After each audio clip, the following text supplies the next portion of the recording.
What's going on in America today? Why are we over our heads in debt? Why can't the politicians bring debt under control? Why are so many people, often both parents now, working at low-paying, dead-end jobs and still making do with less? What's the future of the American economy and way of life?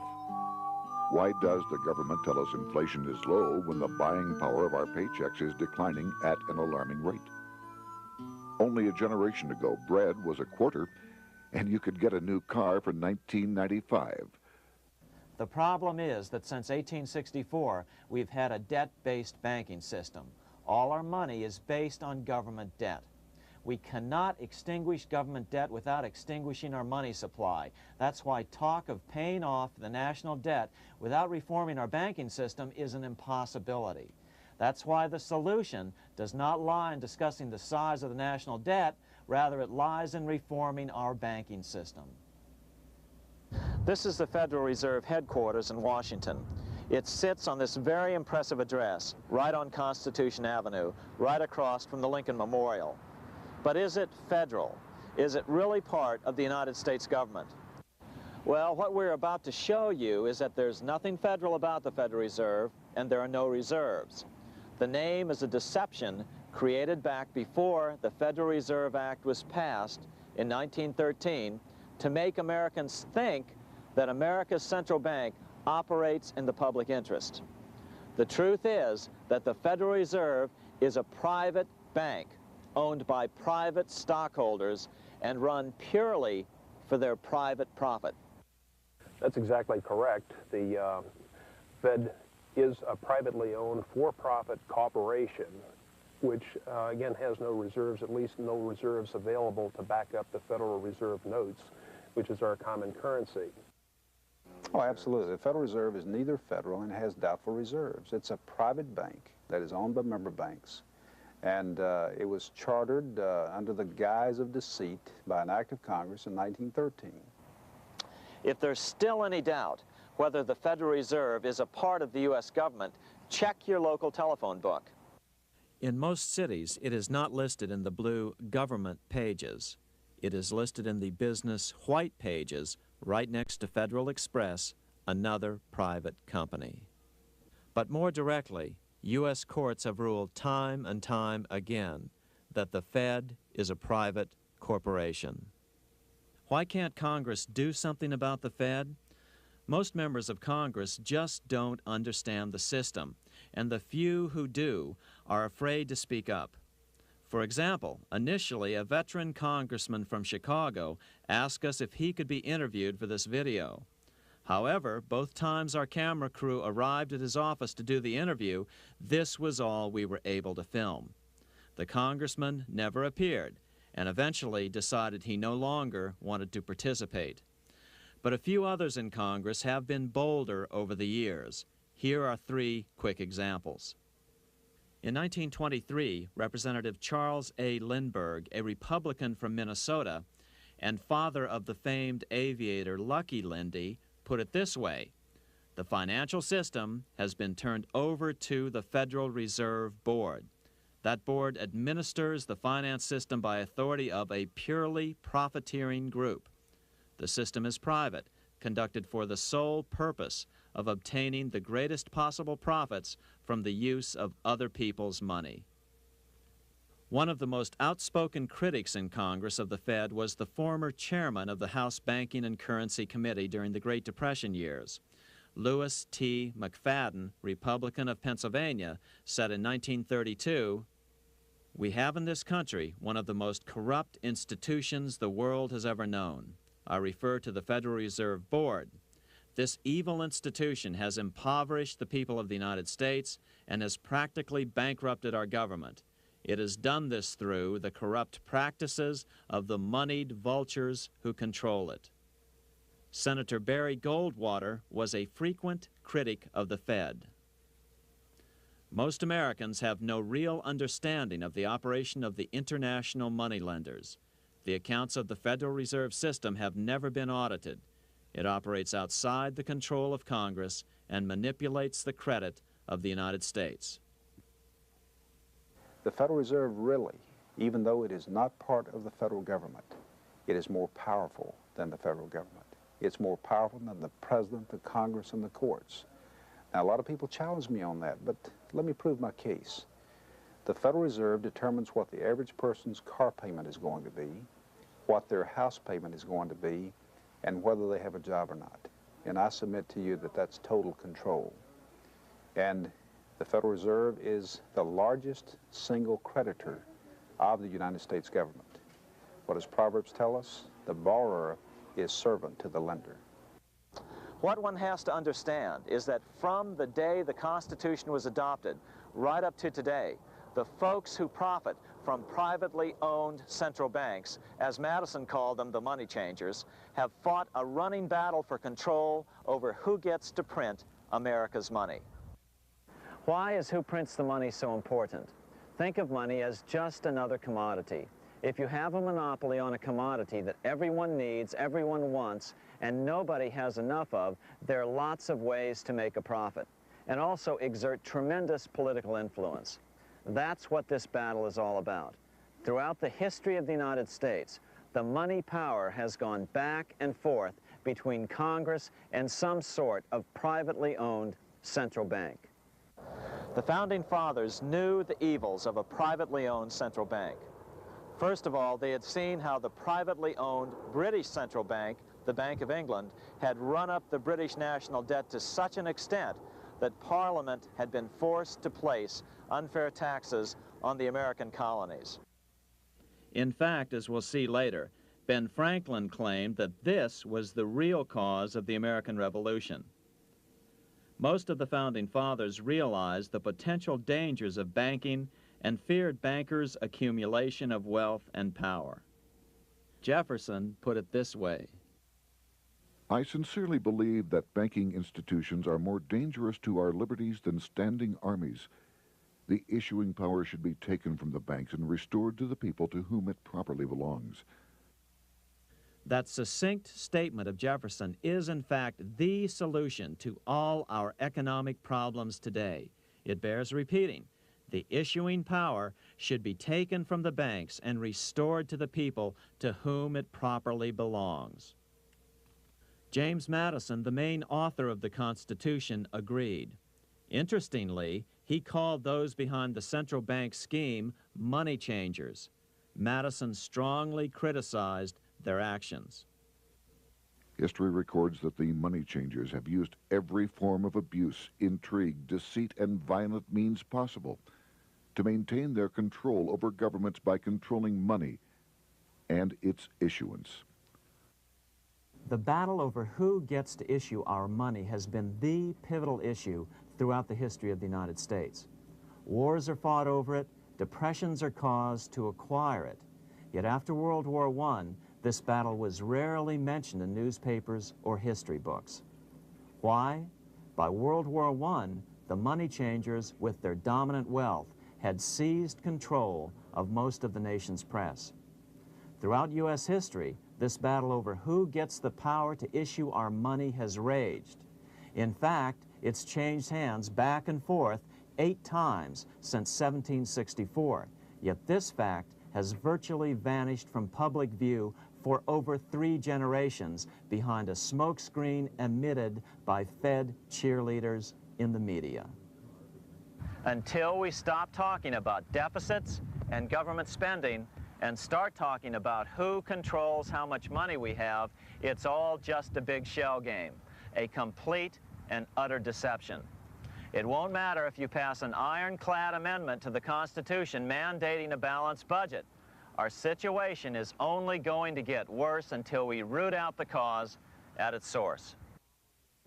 What's the solution for our national problem? First of all, education. That's what this video presentation is all about. But secondly, we must act. We must take back the power to issue our own money. Issuing our own money is not a radical solution. I want to stress that. It's the same solution used at different points in U.S. history by men like Benjamin Franklin, Thomas Jefferson, Andrew Jackson, Martin Van Buren, and Abraham Lincoln. So, to sum it up, in 1913, Congress gave an independent central bank, deceptively named the Federal Reserve, a monopoly over issuing America's money. And the debt generated by this quasi-private corporation is what is killing the American economy. Though the Federal Reserve is now the most powerful central bank in the world, it was not the first. So where did this idea come from? To really understand the magnitude of the problem, we have to travel back to Europe. Just who are these money changers James Madison spoke of? In the Bible, 2,000 years ago, Jesus drove the money changers from the temple. It was the only time Jesus used force during his ministry. What were money changers doing in the temple? When Jews came to Jerusalem to pay their temple tax, they could only pay it with a special coin, the half shekel of the sanctuary. This was a half ounce of pure silver about this size. It was the only coin around at that time which was pure silver and of assured weight without the image of a pagan emperor.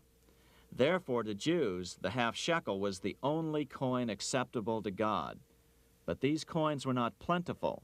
The money changers had cornered the market on them. Then they raised the price, just like any other commodity, to whatever the market would bear. In other words, money changers were making exorbitant profits because they held a virtual monopoly on money. The Jews had to pay whatever they demanded. To Jesus, this totally violated the sanctity of God's house.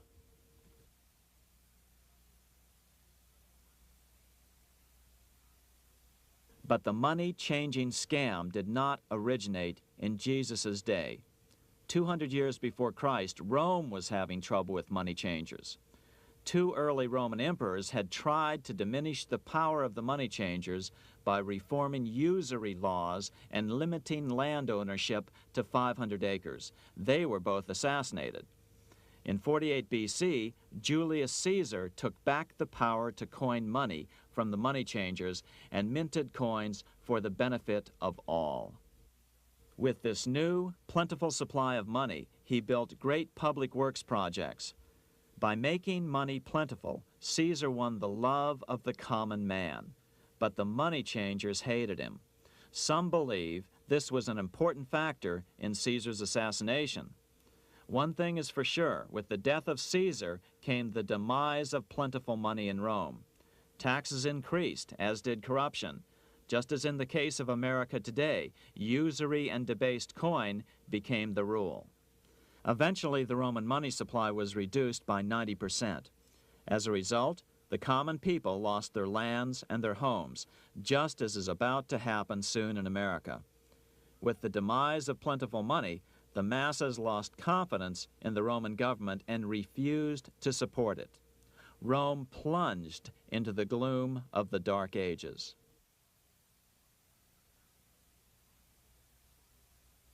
A 1,000 years after the death of Christ, money changers, those who loan out and manipulate the quantity of money, were active in medieval England. In fact, they were so active that acting together, they could manipulate the entire English economy. These were not bankers per se. The money changers generally were the goldsmiths. They were the first bankers because they started keeping other people's gold for safekeeping in their vaults. The first paper money was merely a receipt for gold left at the goldsmith. Paper money caught on because it was more convenient than carrying around a lot of heavy gold and silver coins. Eventually, goldsmiths noticed that only a small fraction of the depositors ever came in and demanded their gold at any one time. Goldsmiths started cheating on the system. They discovered that they could print more money than they had gold, and usually no one would be the wiser. Then they could loan out this extra money and collect interest on it. This was the birth of fractional reserve banking. That is, loaning out many times more money than you have assets on deposit. So, if $1,000 in gold were deposited with them, they could loan out about $10,000 in paper money and draw interest payments on it, and no one would ever discover the deception. By this means, goldsmiths gradually accumulated more and more wealth and used this wealth to accumulate more and more gold. Today, this practice of loaning out more money than there are reserves is known as fractional reserve banking. Every bank in the United States is allowed to loan out at least 10 times more money than they actually have. That's why they get rich on charging, let's say, 8% interest. It's not really 8% per year, which is their income. It's 80%. That's why bank buildings are always the largest in town. But does that mean that all interest or all banking should be illegal? Hardly. In the Middle Ages, canon law, the law of the Catholic Church, forbade charging interest on loans. This concept followed the teachings of Aristotle and St. Thomas Aquinas. They taught that the purpose of money was to serve the members of society, to facilitate the exchange of goods needed to lead a virtuous life. Interest, in their belief, hindered this purpose by putting an unnecessary burden on the use of money. In other words, interest was contrary to reason and justice. Reflecting church law in the Middle Ages, Europe forbade charging interest on loans and made it a crime called usury. As commerce grew, and therefore opportunities for investment arose in the late Middle Ages, it came to be recognized that to loan money had a cost for the lender, both in risk and in lost opportunity. So some charges were allowed, but not interest per se. But all moralists, no matter what religion, condemn fraud, oppression of the poor, and injustice as clearly immoral. As we will see, fractional reserve lending is rooted in a fraud, results in widespread poverty, and reduces the value of everyone else's money. The ancient goldsmiths discovered that extra profits could be made by rowing the economy between easy money and tight money. When they made money easier to borrow, then the amount of money in circulation expanded. Money was plentiful. People took out more loans to expand their businesses. But then the money changers would tighten the money supply. They would make loans more difficult to get. What would happen? Just what happens today. A certain percentage of people could not repay their previous loans and could not take out new loans to repay the old ones. Therefore, they went bankrupt and had to sell their assets to the goldsmiths for pennies on the dollar.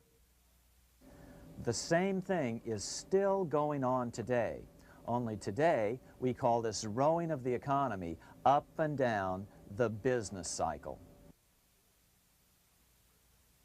Like Julius Caesar, King Henry I of England finally resolved to take the money power away from the goldsmiths about 1100 AD. Henry could have used anything as money, seashells, feathers, or even yak dung, as is often done in remote Tibetan provinces. But he invented one of the most unusual money systems in history. It was called the tally stick system.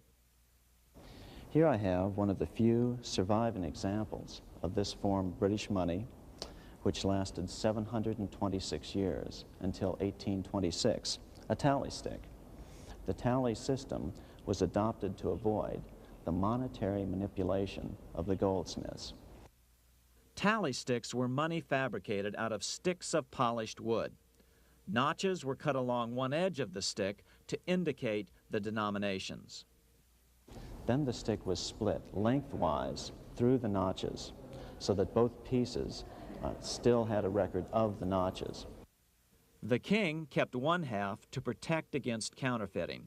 Then he would spend the other half into the economy and they would circulate as money.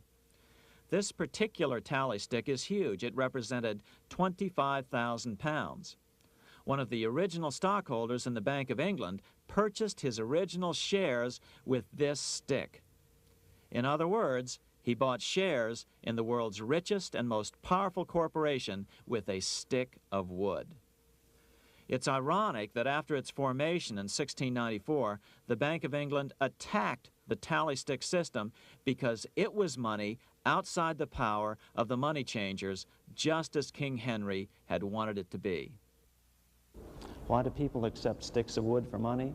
That's a great question. Throughout history, people traded anything they thought had value and used as money. You see, the secret is that money is only what people agree on to use as money. What's our paper money today? It's really just paper. But here's the trick. King Henry ordered that tally sticks had to be used to pay the king's taxes. This built-in demand for tally sticks immediately made them circulate and be accepted as money.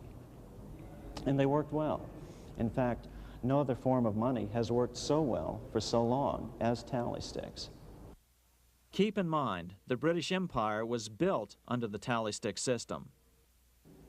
The tally stick system succeeded despite the fact that the money changers constantly attacked it by offering the metal coin system as competition.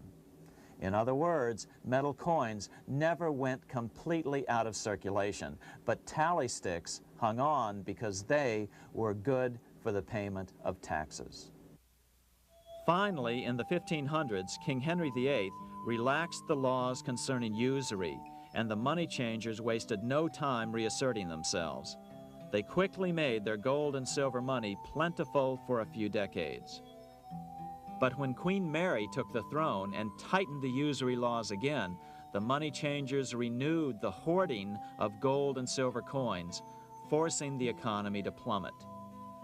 When Queen Mary's sister, Queen Elizabeth I, took the throne, she was determined to regain control over English money.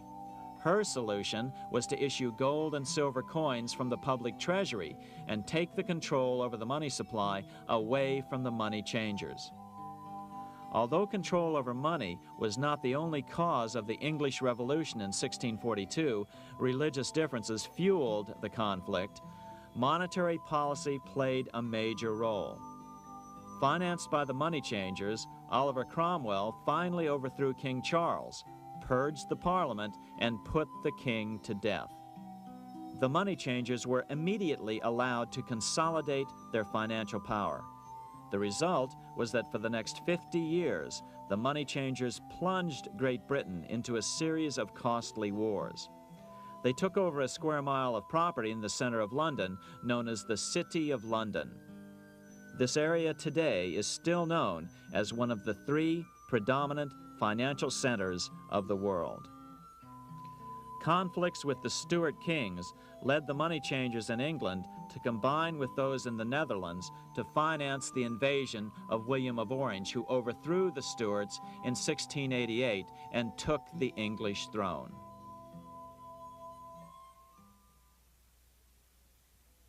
By the end of the 1600s, England was in financial ruin. 50 years of more or less continuous wars with France and Holland had exhausted her.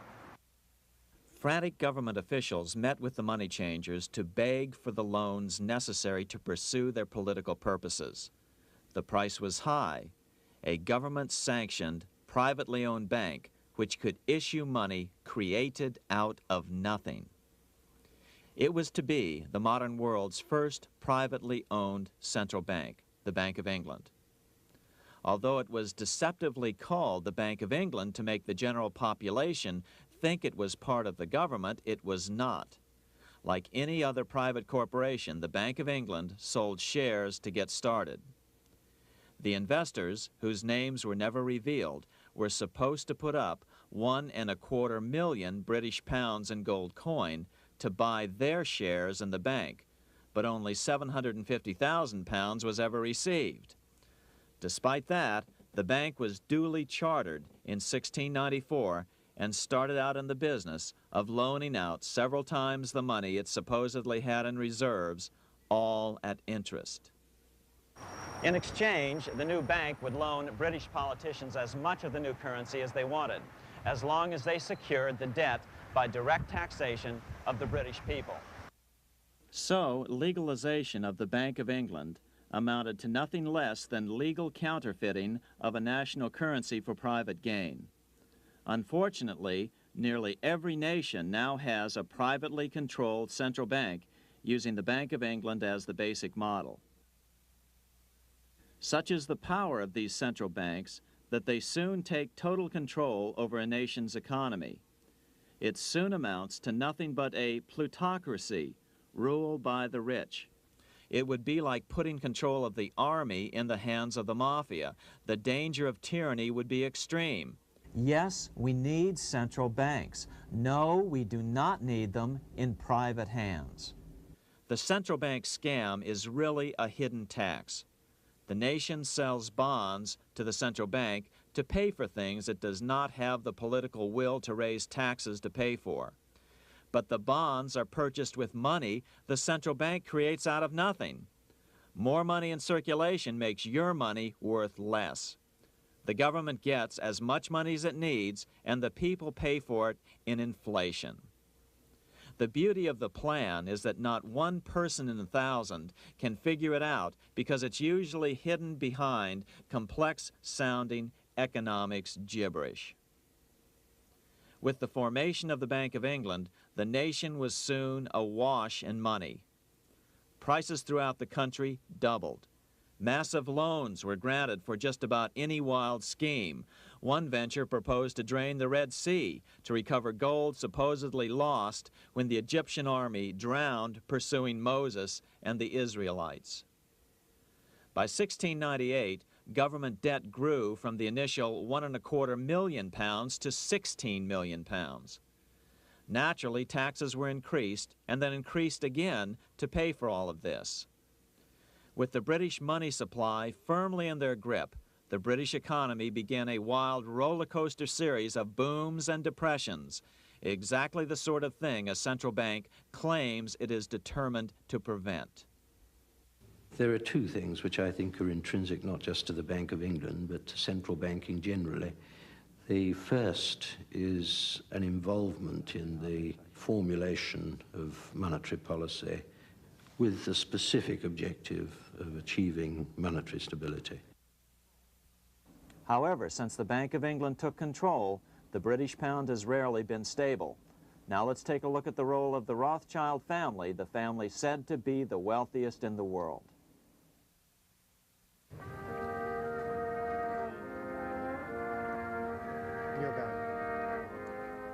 This is Frankfurt, Germany.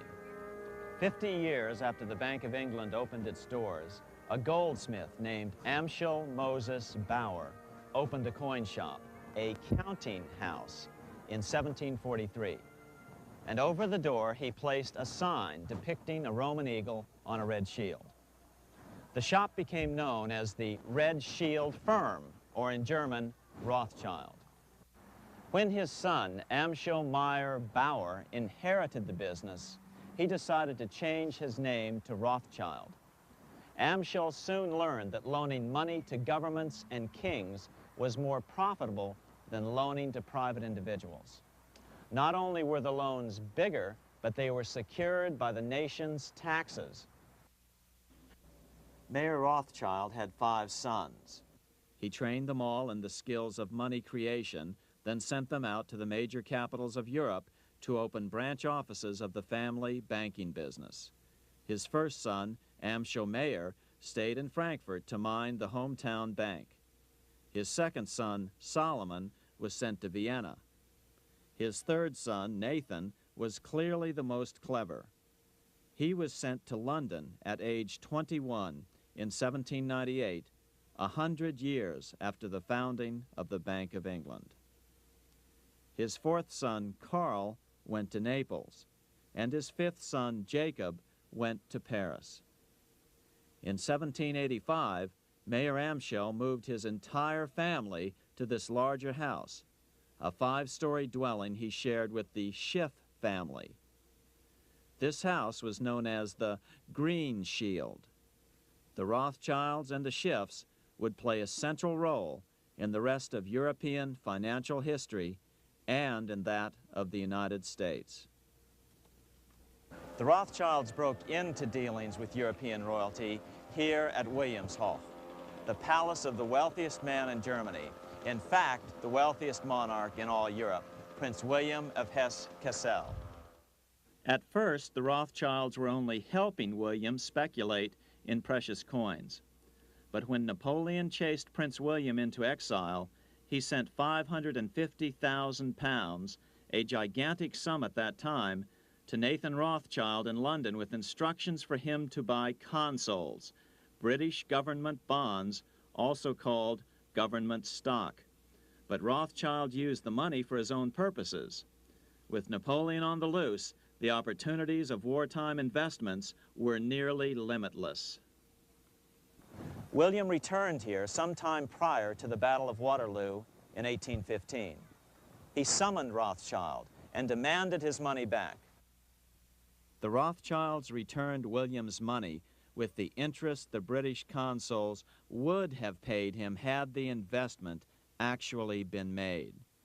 But the Rothschilds kept all the past profits they had made using William's money. Nathan Rothschild later bragged that in the 17 years he'd been in England, he'd increased his original £20,000 stake given to him by his father by 2,500 times. By cooperating within the family, the Rothschilds soon grew unbelievably wealthy.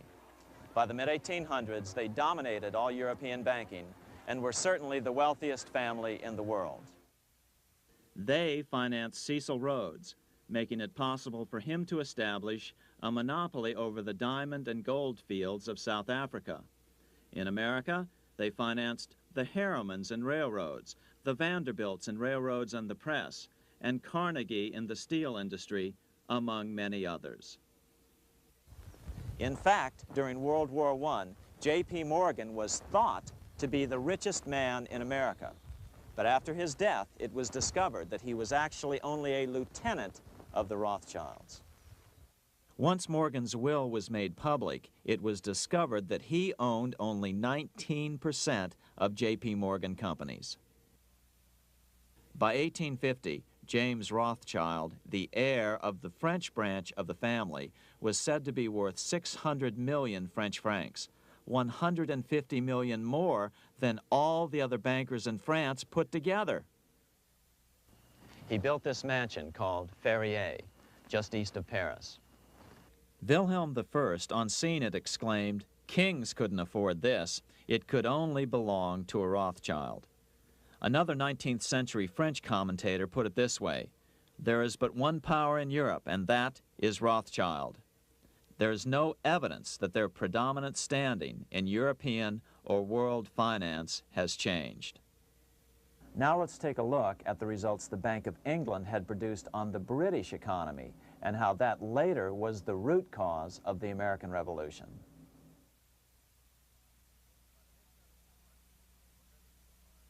By the mid-1700s, the British Empire was nearing its height of power around the world. But Britain had fought 4 costly wars in Europe since the creation of their privately owned central bank, the Bank of England. The cost had been high. To finance these wars, the British Parliament here had borrowed heavily from the bank. By the mid-1700s, the government's debt here in Britain was £140 million, a staggering sum for those days. Consequently, the British government embarked on a program of trying to raise revenues from their American colonies in order to make their interest payments to the bank. But in America, it was a different story. The scourge of a privately owned central bank had not yet hit. This is Independence Hall in Philadelphia, where the Declaration of Independence and Constitution were signed. In the mid-1700s, pre-revolutionary America was still relatively poor. There was a severe shortage of precious metal coins to trade for goods, so the early colonists were forced to experiment with printing their own homegrown paper money. Some of these experiments were successful. Franklin was a big supporter of the colonies printing their own paper money. In 1757, Franklin was sent to London. He ended up staying for the next 18 years here, nearly until the start of the American Revolution. During this period, the American colonies began to issue their own money. Called colonial scrip, the endeavor was very successful. It provided a reliable medium of exchange, and it also helped to provide a feeling of unity between the colonies. Remember, colonial scrip was just paper money, debt-free money, printed in the public interest, and not backed by gold or silver coin. In other words, it was a totally fiat currency. One day, officials of the Bank of England asked Franklin how he would account for the newfound prosperity of the colonies. Without hesitation, he replied, "That is simple. In the colonies, we issue our own money. It is called colonial scrip. We issue it in proper proportion to the demands of trade and industry to make the products pass easily from the producers to the consumers.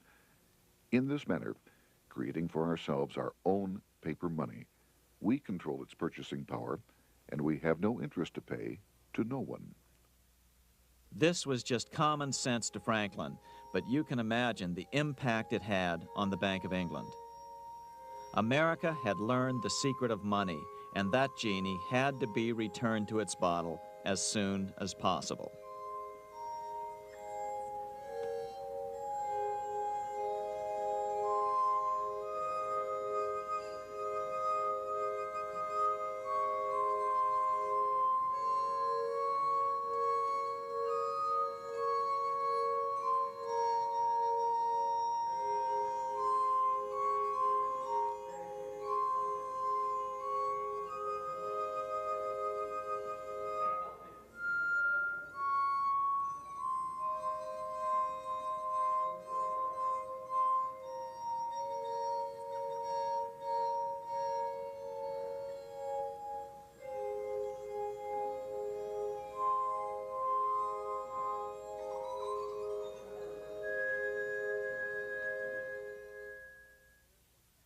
As a result, Parliament hurriedly passed the Currency Act of 1764.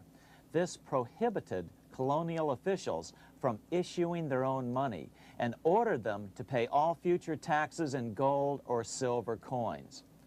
In other words, it forced the colonies on a gold or silver standard.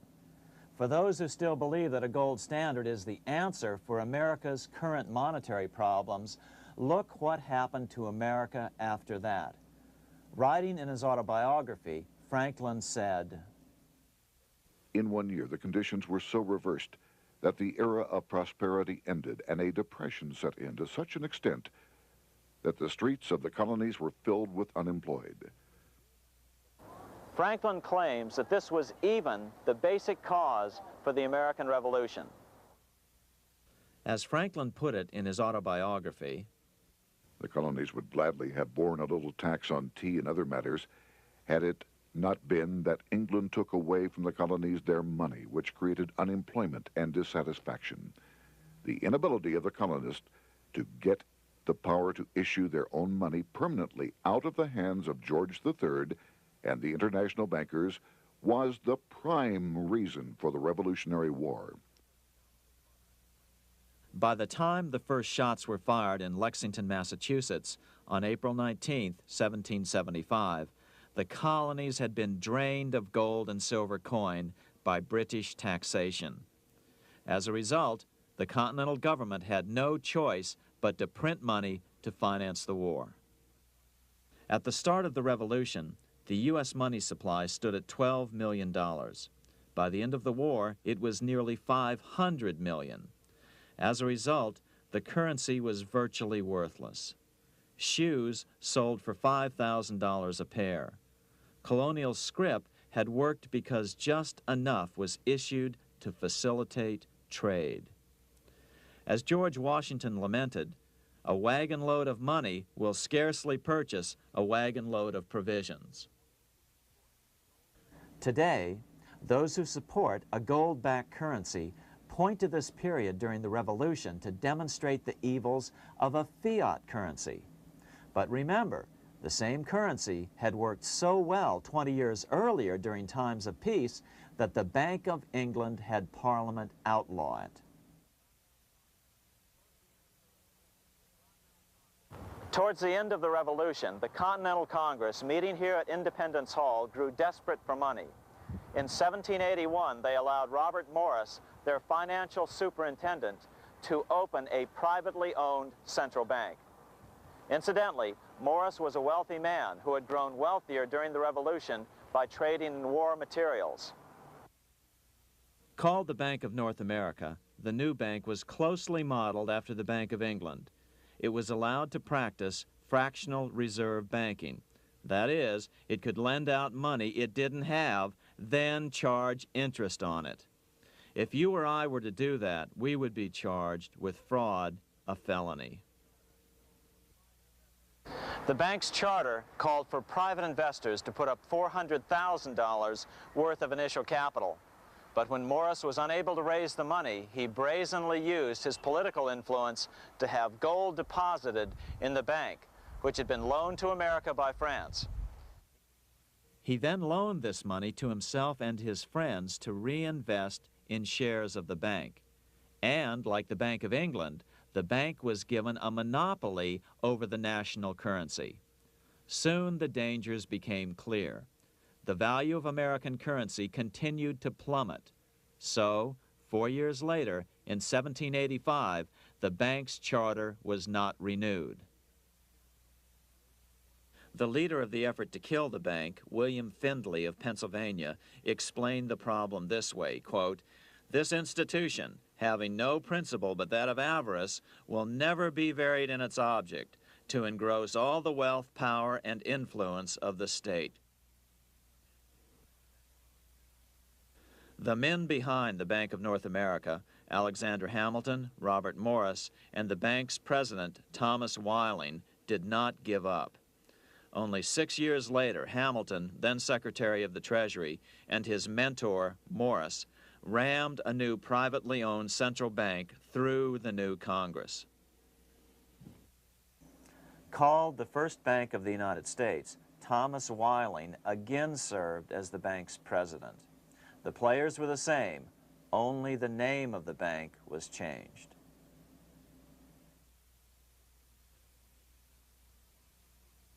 In 1787, colonial leaders assembled in Philadelphia to replace the ailing Articles of Confederation. As we saw earlier, both Thomas Jefferson and James Madison were unalterably opposed to a privately owned central bank. They had seen the problems caused by the Bank of England.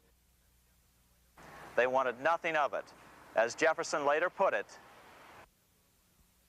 "If the American people ever allow private banks to control the issue of their currency, first by inflation, then by deflation, the banks and the corporations which grow up around them will deprive the people of all property until their children wake up homeless on the continent their fathers conquered."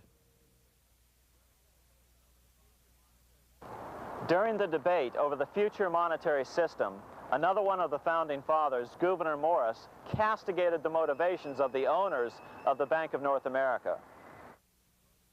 Gouverneur Morris headed the committee that wrote the final draft of the Constitution. Morris knew the motivations of the bank well. Along with his old boss, Robert Morris, Gouverneur Morris and Alexander Hamilton were the ones who had presented the original plan for the Bank of North America to the Continental Congress in the last year of the Revolution. In a letter he wrote to James Madison on July 2nd, 1787, Gouverneur Morris revealed what was really going on. "The rich will strive to establish their dominion and enslave the rest. They always did. They always will. They will have the same effect here as elsewhere if we do not, by the power of government, keep them in their proper spheres."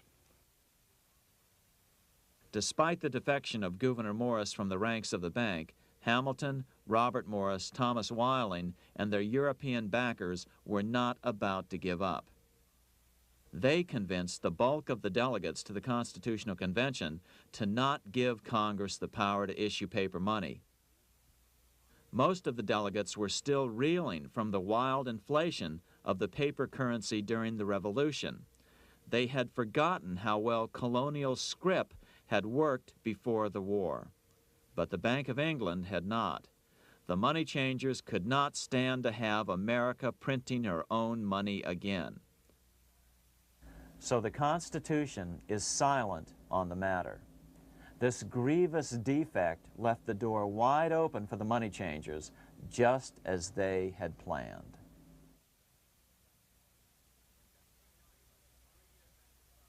In 1790, less than 3 years after the Constitution had been signed, the money changers struck again. The newly appointed first Secretary of the Treasury, Alexander Hamilton, proposed a bill to the Congress calling for a new, privately owned central bank. Coincidentally, that was the very year that Amschel Rothschild made his pronouncement from his flagship bank in Frankfurt. Let me issue and control a nation's money, and I care not who writes the laws. Alexander Hamilton was a tool of the international bankers, and he wanted to create the U.S. Bank, the BUS, or the Bank of the United States, and did so. Interestingly, one of Hamilton's first jobs after graduating from law school in 1782 was as an aide to Robert Morris, the head of the Bank of North America. In fact, the year before, Hamilton had written Morris a letter saying, "A national debt, if it is not excessive, will be to us a national blessing." A blessing to whom? After a year of intense debate, in 1791, Congress passed the bill and gave it a 20-year charter. The new bank was to be called the First Bank of the United States, or BUS. Here we are in front of the First Bank of the United States in Philadelphia. The bank was given a monopoly on printing U.S. currency, even though 80% of its stock would be held by private investors. The other 20% would be purchased by the U.S. government. But the reason was not to give the government a piece of the action, it was to provide the capital for the other 80% owners. As with the old Bank of North America and the Bank of England before that, the stockholders never paid the full amount for their shares.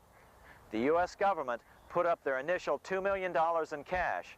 Then the bank, through the old magic of fractional reserve lending, made loans to its charter investors so they could come up with the remaining $8 million of capital needed for this risk-free investment.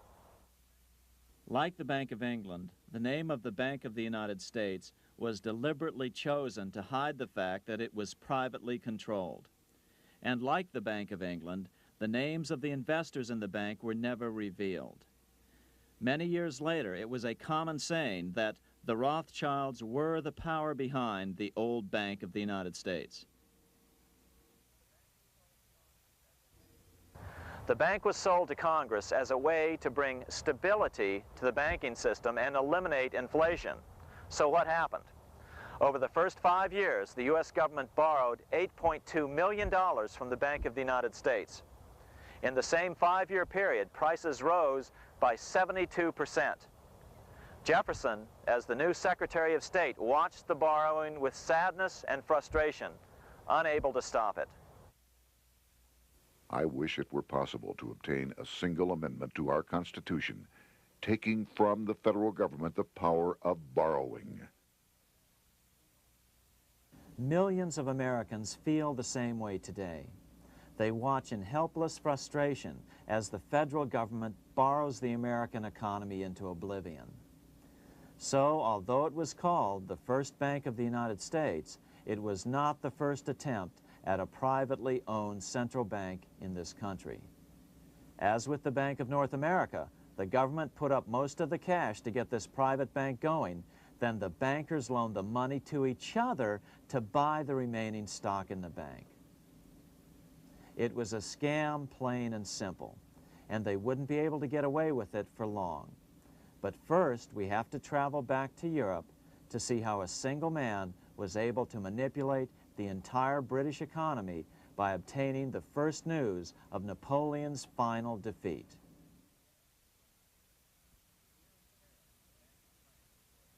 Here in Paris, the Bank of France was organized in 1800, just like the Bank of England.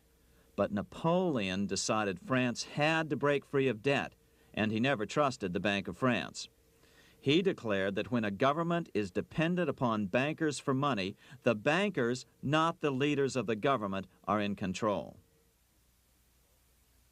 The hand that gives is above the hand that takes. Money has no motherland. Financiers are without patriotism and without decency. Their sole object is gain. Back in America, unexpected help was about to arrive. In 1800, Thomas Jefferson narrowly defeated John Adams to become the third president of the United States. By 1803, Jefferson and Napoleon had struck a deal. The U.S. would give Napoleon $3 million in gold in exchange for a huge chunk of territory west of the Mississippi River, the Louisiana Purchase. With that $3 million, Napoleon quickly forged an army and set off across Europe, conquering everything in his path. But the Bank of England quickly rose to oppose him. They financed every nation in his path, reaping the enormous profits of war.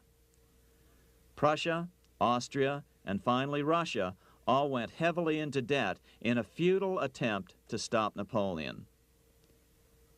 4 years later, with the main French army in Russia, 30-year-old Nathan Rothschild, the head of the London office of the Rothschild family, personally took charge of a bold plan to smuggle a much-needed shipment of gold right through France to finance an attack by the Duke of Wellington from Spain. Nathan later bragged at a dinner party in London that it was the best business he'd ever done. Little did he know that he would do much better business in the near future. Wellington's attacks from the south and other defeats eventually forced Napoleon to abdicate, and Louis XVIII was crowned king. Napoleon was exiled to Elba, a tiny island off the coast of Italy, supposedly exiled from France forever. While Napoleon was in exile on Elba, temporarily defeated by England with the financial help of the Rothschilds, America was trying to break free of its central bank as well.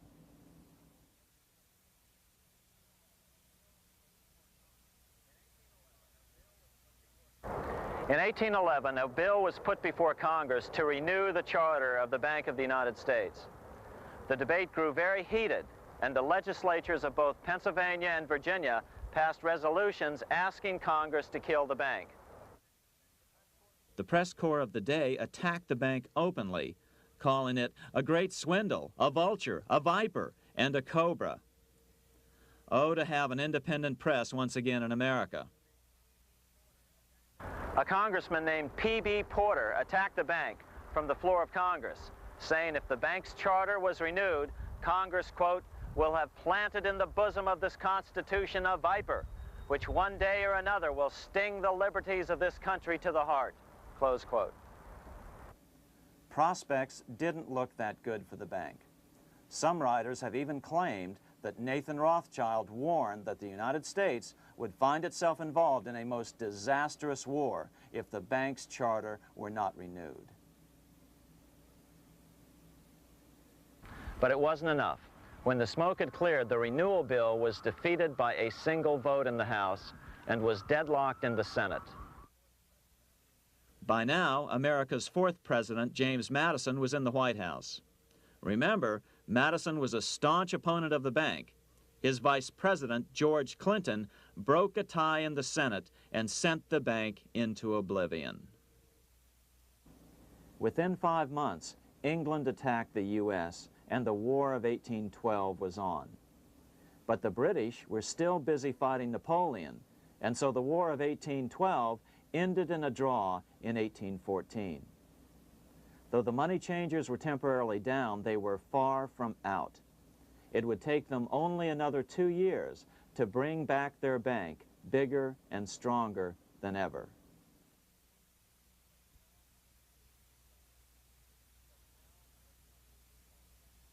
But now let's return to Napoleon, because nothing else in history more aptly demonstrates the ingenuity of the Rothschild family than their control of the British stock market after Waterloo. In 1815, a year after the end of the War of 1812 in America, Napoleon escaped his exile and returned to Paris. French troops were sent out to capture him, but such was his charisma that the soldiers rallied around their old leader and hailed him as their emperor once again. In March of 1815, Napoleon equipped an army which Britain's Duke of Wellington defeated less than 90 days later at Waterloo. Some writers claim Napoleon borrowed £5 million from the Bank of England to rearm, but it appears these funds actually came from the Ouvard banking house in Paris. Nevertheless, from about this point on, it was not unusual for privately controlled central banks to finance both sides in a war. Why would a central bank finance opposing sides in a war? Because war is the biggest debt generator of them all. A nation will borrow any amount for victory. The ultimate loser is loaned just enough to hold out the vain hope of victory, and the ultimate winner is given enough to win. Besides, such loans are usually conditioned upon the guarantee that the victor will honor the debts of the vanquished.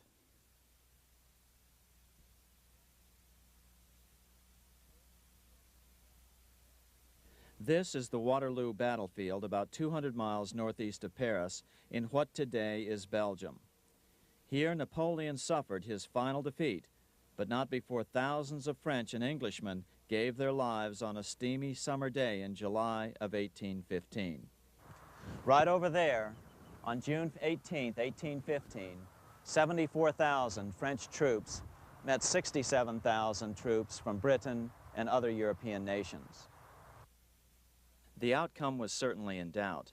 In fact, had Napoleon attacked a few hours earlier, he would probably have won the battle. But no matter who won or lost, back in London, Nathan Rothschild planned to use the opportunity to try to seize control over the British stock and bond market and possibly even the Bank of England.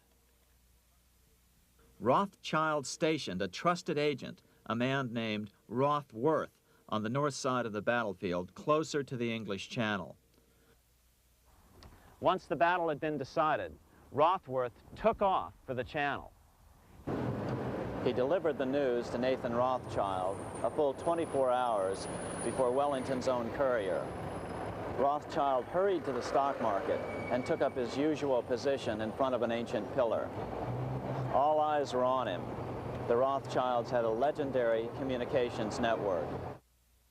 If Wellington had been defeated and Napoleon was loose on the continent again, Britain's financial situation would become grave indeed.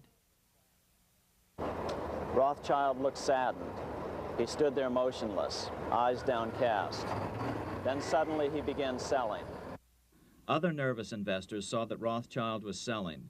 It could only mean one thing. Napoleon must have won, Wellington must have lost. The market plummeted. Soon everyone was selling their consols, their British government bonds, and prices dropped sharply. But then Rothschild started secretly buying up the consols through his agents for only a fraction of their worth hours before.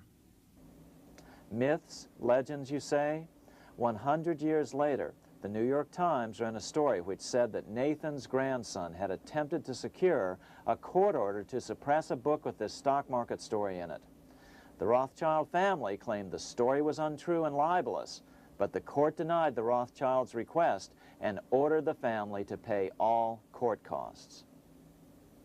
What's even more interesting about this story is that some authors claim that the day after the Battle of Waterloo, in a matter of hours, Nathan Rothschild came to dominate not only the bond market, but the Bank of England as well. Whether or not the Rothschild family seized control of the Bank of England, the first privately owned central bank in a major European nation and the wealthiest, one thing is certain. By the mid-1800s, the Rothschilds were the richest family in the world, bar none. They dominated the new government bond markets and branched into other banks and industrial concerns. In fact, the rest of the 19th century was known as the Age of the Rothschilds. Despite this overwhelming wealth, the family has generally cultivated an aura of invisibility. Although the family controls scores of industrial, commercial, mining, and tourist corporations, only a handful bear the Rothschild name. By the end of the 19th century, one expert estimated that the Rothschild family controlled half the wealth of the world. Whatever the extent of their vast wealth, it is reasonable to assume that their percentage of the world's wealth has increased since then. But since the turn of the century, the Rothschilds have cultivated the notion that their power has somehow waned even as their wealth increases.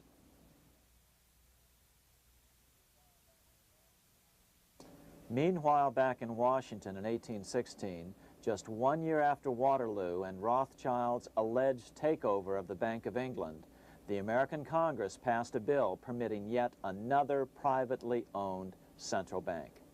This bank was called the Second Bank of the United States. The new bank's charter was a copy of the previous bank's. The U.S. government would own 20% of the shares of the bank. Of course, the federal share was paid by the Treasury up front into the bank's coffers.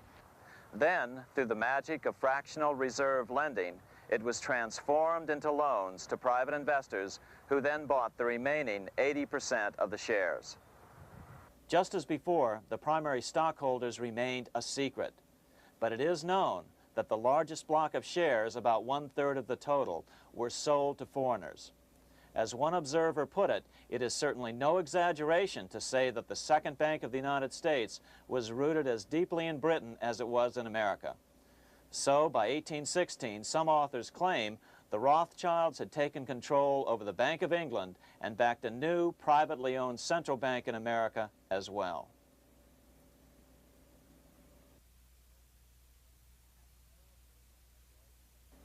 After 12 years of manipulations of the U.S. economy on the part of the Second Bank of the U.S., the American people had had just about enough. Opponents of the bank nominated a dignified senator from Tennessee, Andrew Jackson, the hero of the Battle of New Orleans, to run for president.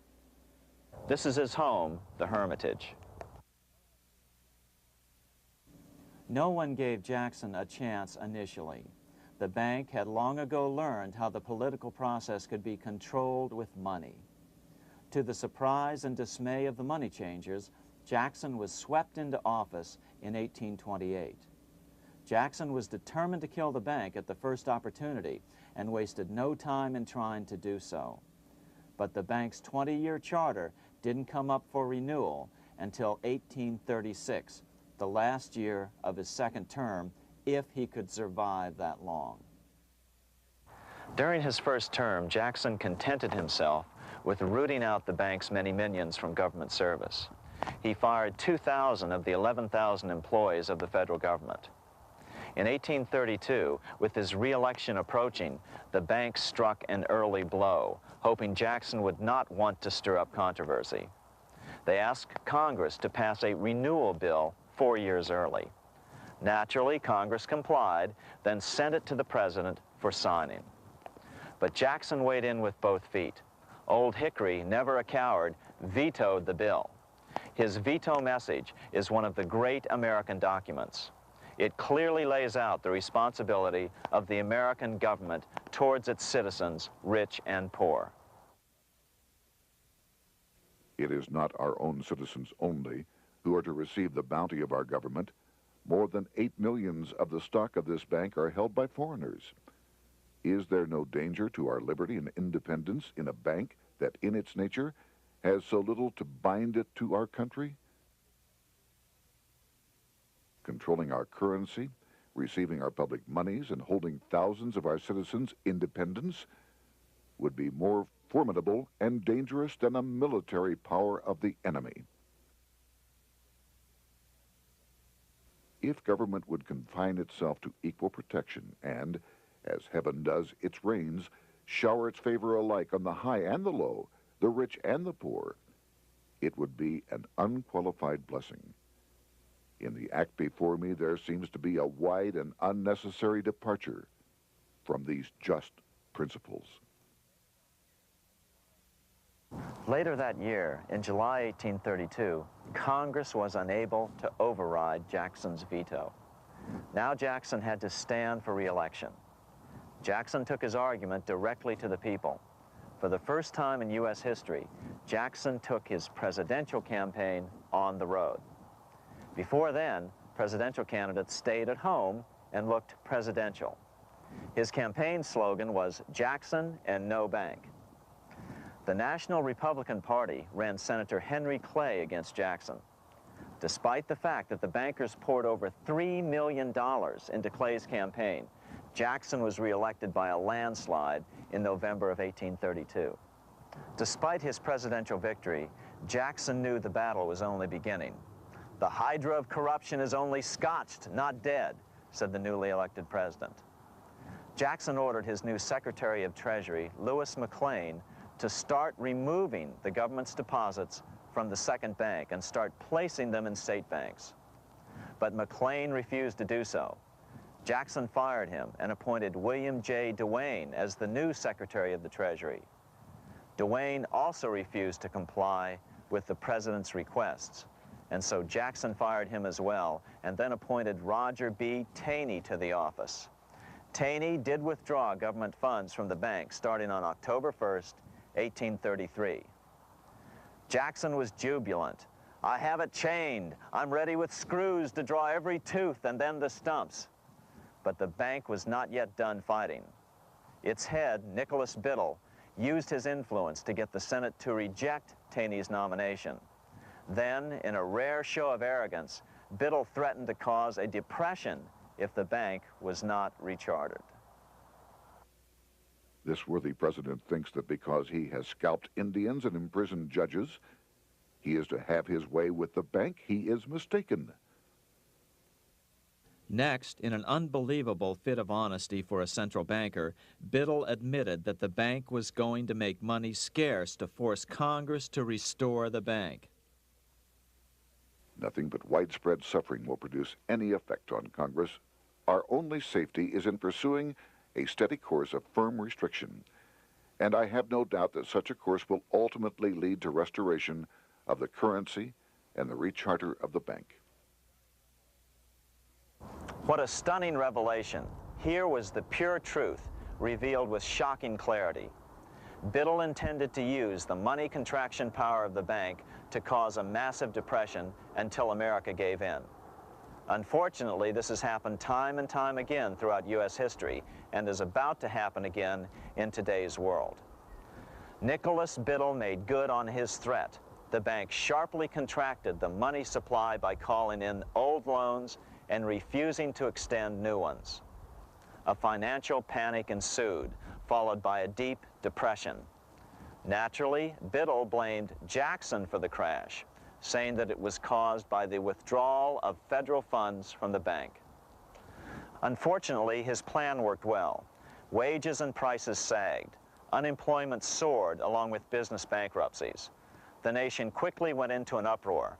Newspaper editors blasted Jackson in editorials. The bank threatened to withhold payments, which then could be made directly to key politicians for their support. Within only months, Congress assembled in what was called the panic session. 6 months after he had withdrawn funds from the bank, Jackson was officially censured by a resolution which passed the Senate by a vote of 26 to 20. It was the first time a president had ever been censured by Congress. Jackson lashed out at the bank. "You are a den of vipers. I intend to rout you out, and by eternal God, I will rout you out." America's fate teetered on a knife edge. If Congress could muster enough votes to override Jackson's veto, the bank would be granted another 20-year monopoly or more over America's money, time enough to consolidate its already great power. Then a miracle occurred. The governor of Pennsylvania came out supporting President Jackson and strongly criticized the bank. On top of that, Biddle had been caught boasting in public about the bank's plan to crash the economy. Suddenly, the tide shifted. In April of 1834, the House of Representatives voted 134 to 82 against rechartering the bank. This was followed up by an even more lopsided vote to establish a special committee to investigate whether the bank had caused the crash. When the investigating committee arrived at the bank's door in Philadelphia, armed with a subpoena to examine the books, Biddle refused to give them up. Nor would he allow inspection of correspondence with congressmen relating to their personal loans and advances he'd made to them. He also refused to testify before the committee back in Washington.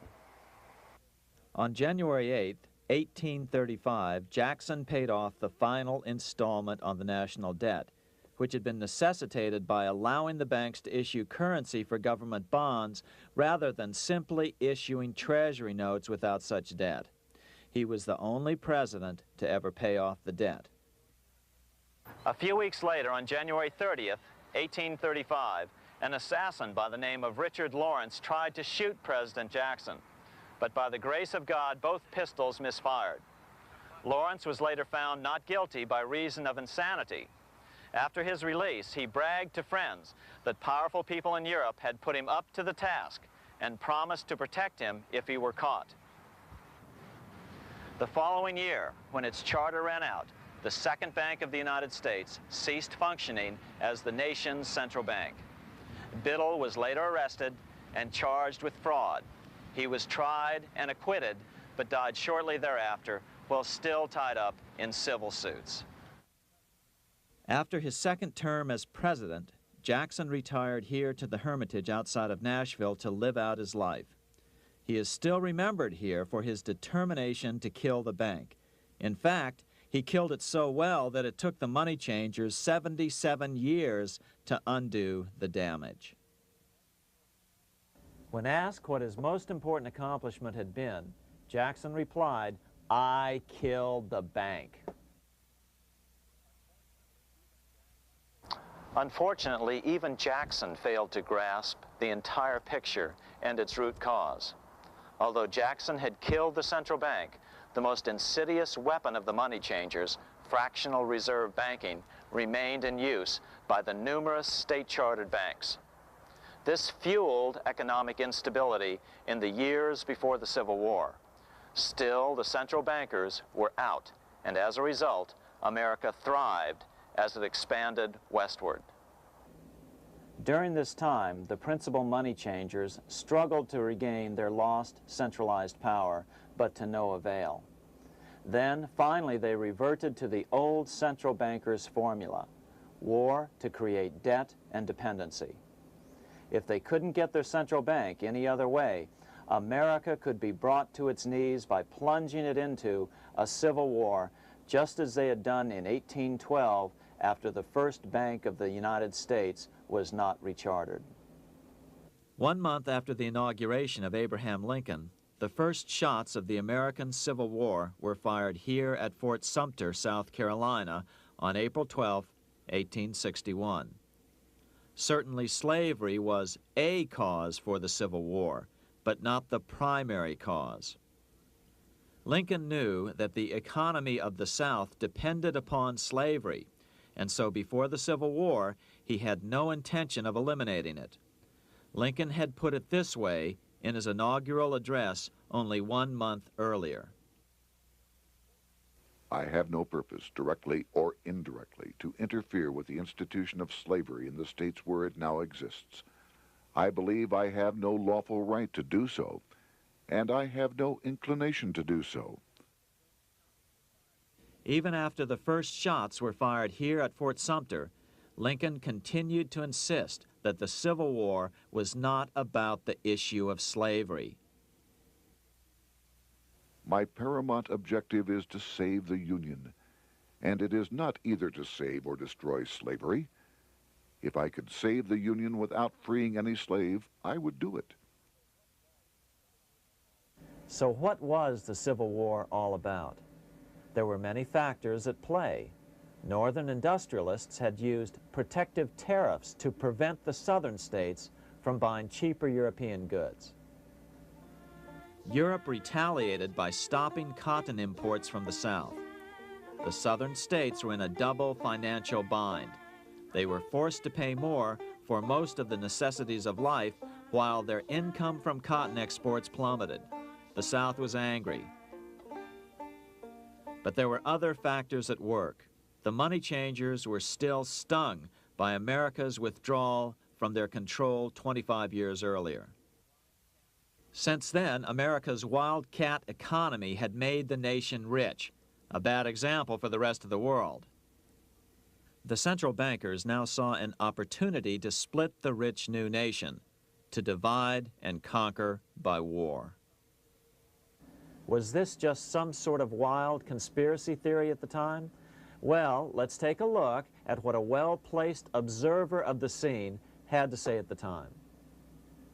His name was Otto von Bismarck, Chancellor of Germany, the man who united the German states a few years later.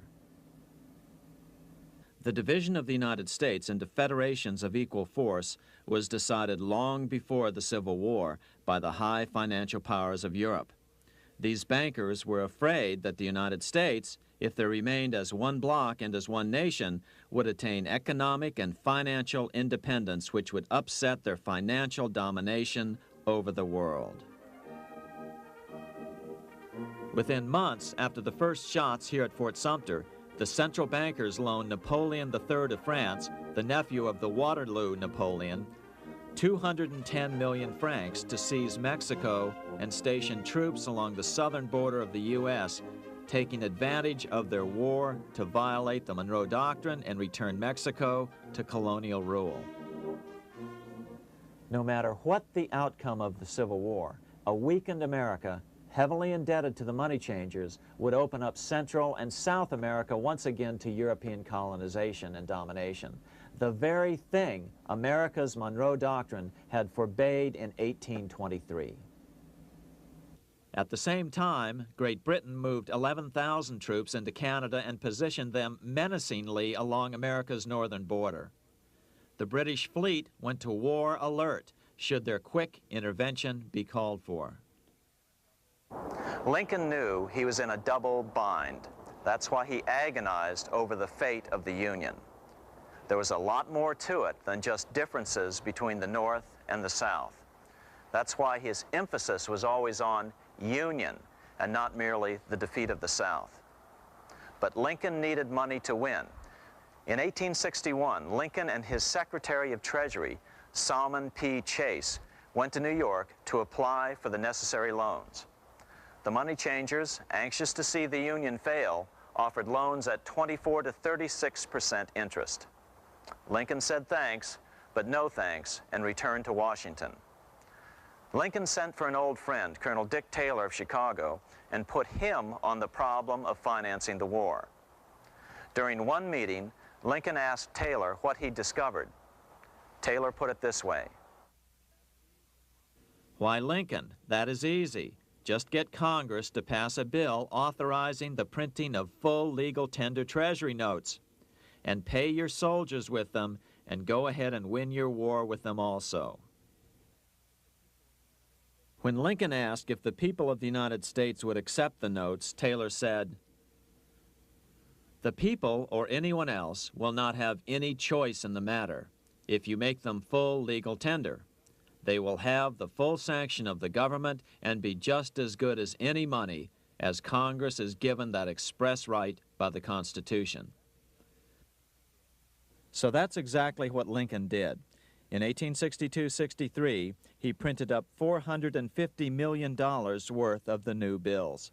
In order to distinguish them from other banknotes in circulation, he printed them in green ink on the back side. That's why the notes were called greenbacks. With this new money, Lincoln paid the troops and bought their supplies. During the course of the war, nearly $450 million worth of greenbacks were printed at no interest to the federal government. Lincoln understood who was really pulling the strings and what was at stake for the American people. This is how he explained his rationale. The government should create, issue, and circulate all the currency and credit needed to satisfy the spending power of the government and the buying power of consumers. The privilege of creating and issuing money is not only the supreme prerogative of government, but it is the government's greatest creative opportunity. By the adoption of these principles, the taxpayers will be saved immense sums of interest. Money will cease to be master and become the servant of humanity. A truly incredible editorial in the London Times explained the central bankers' attitude towards Lincoln's greenbacks. If this mischievous financial policy, which has its origins in North America, shall become indurated down to a fixture, then That government will furnish its own money without cost. It will pay off debts and be without debt. It will have all the money necessary to carry on its commerce. It will become prosperous without precedent in the history of the world. The brains and wealth of all countries will go to North America. That country must be destroyed, or it will destroy every monarchy on the globe. The scheme was effective, so effective that the next year, 1863, with Federal and Confederate troops beginning to mass for the decisive battle of the Civil War, and the Treasury in need of further congressional authority to issue more greenbacks, Lincoln allowed the bankers to push through the National Bank Act. These new national banks would operate under a virtual tax-free status and collectively had the exclusive monopoly power to create the new form of money, banknotes. Though greenbacks continued to circulate, their numbers were not increased. But most importantly, from this point on, the entire U.S. money supply would be created out of debt by bankers buying U.S. government bonds and issuing them for reserves for banknotes. As historian John Kenneth Galbraith explained it, in numerous years following the war, the federal government ran a heavy surplus. It could not, however, pay off its debt, retire its securities, because to do so meant there would be no bonds to back the national banknotes. To pay off the debt was to destroy the money supply. Later in 1863, Lincoln got some unexpected help from Tsar Alexander II of Russia. The Tsar, like Bismarck in Germany, knew what the international money changers were up to and had steadfastly refused to let them set up a central bank in Russia. If America survived and was able to remain out of their clutches, the Tsar's position would remain secure. If the bankers were successful at dividing America and giving the pieces back to Great Britain and France, both nations under control of their central banks, eventually they would threaten Russia again. So the Tsar gave orders that if either England or France actively intervened and gave aid to the South, Russia would consider such action as a declaration of war. He did the same with part of his Pacific Fleet and sent them to port in San Francisco. Lincoln was reelected the next year, 1864. Had he lived, he would surely have killed the national bank's money monopoly extracted from him during the war. On November 21, 1864, he wrote a friend the following. The money power preys upon the nation in times of peace and conspires against it in times of adversity. It is more despotic than monarchy, more insolent than autocracy, more selfish than bureaucracy. Shortly before Lincoln was murdered, his former Secretary of Treasury, Salmon P. Chase, bemoaned his role in helping secure the passage of the National Banking Act only 1 year earlier. My agency in promoting the passage of the National Banking Act was the greatest financial mistake in my life. It has built up a monopoly which affects every interest in the country. On April 14, 1865, 41 days after his second inauguration and just 5 days after Lee surrendered to Grant at Appomattox, Lincoln was shot by John Wilkes Booth at Ford's Theater. Bismarck, Chancellor of Germany, lamented the death of Abraham Lincoln. The death of Lincoln was a disaster for Christendom. There was no man in the United States great enough to wear his boots. I fear that foreign bankers, with their craftiness and torturous tricks, will entirely corrupt the exuberant riches of America and use it systematically to corrupt modern civilization. They will not hesitate to plunge the whole of Christendom into wars and chaos in order that the earth should become their inheritance. Bismarck well understood the money changers' plan. Allegations that international bankers were responsible for Lincoln's assassination surfaced in Canada 70 years later in 1934. Gerald G. McGeer, a popular and well-respected Canadian attorney, revealed this stunning charge in a 5-hour speech before the Canadian House of Commons, blasting Canada's debt-based money system. Remember, it was 1934, the height of the Great Depression, which was ravaging Canada as well. McGeer had obtained evidence deleted from the public record, provided to him by Secret Service agents at the trial of John Wilkes Booth after Booth's death. McGeer said it showed that Booth was a mercenary working for the international bankers.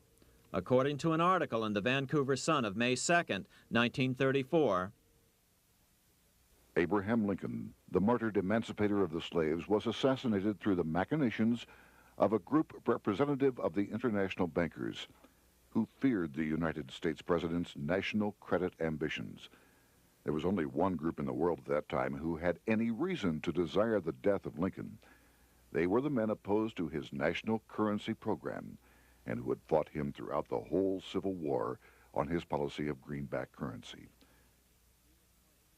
Interestingly, McGeer claimed that Lincoln was assassinated not only because international bankers wanted to reestablish a central bank in America, but because they also wanted to base America's currency on gold.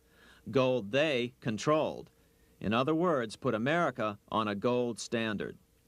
Lincoln had done just the opposite by issuing U.S. notes, greenbacks, which were based purely on the good faith and credit of the United States.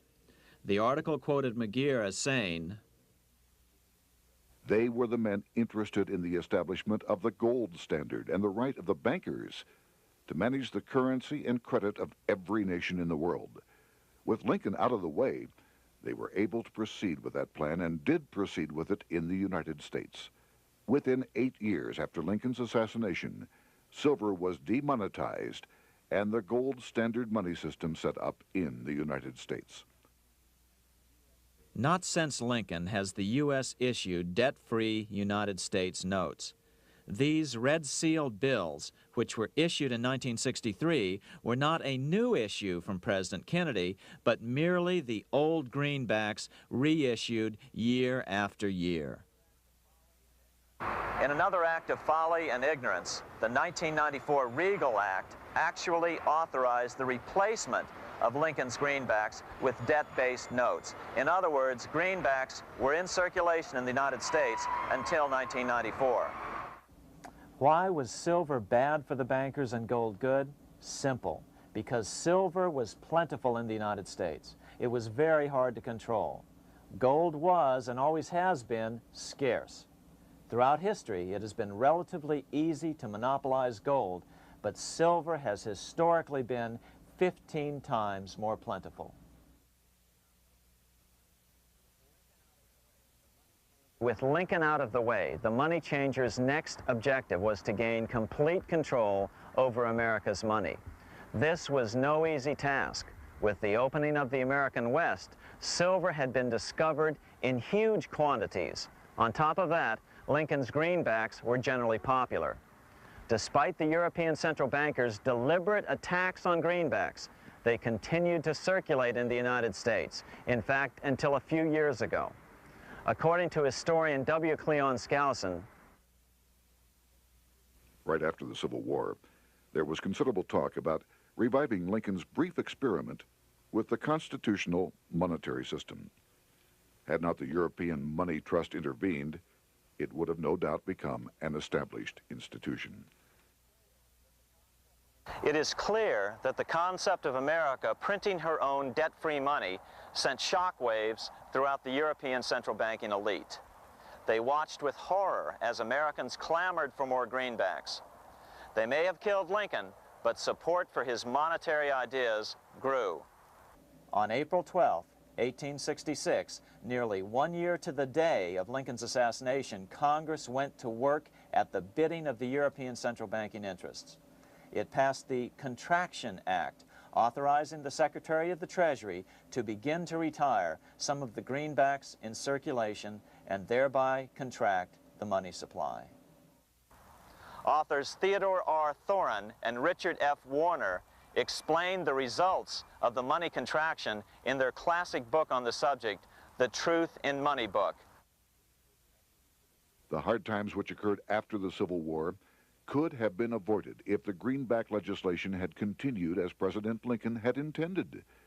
Instead, there were a series of money panics, what we call recessions, which put pressure on Congress to enact legislation to place the banking system under centralized control. Eventually, the Federal Reserve Act was passed on December 23, 1913. In other words, the money changers wanted two things: the reinstitution of a central bank under their exclusive control, and two, an American currency backed by gold. Their strategy was twofold. First of all, cause a series of panics to try to convince the American people that only centralized control of the money supply could provide economic stability. And secondly, remove so much money from the system that most Americans would be so desperately poor that they either wouldn't care or would be too weak to oppose the bankers. In 1866, there was $1.8 billion in currency in circulation in the United States, about $50.46 per capita.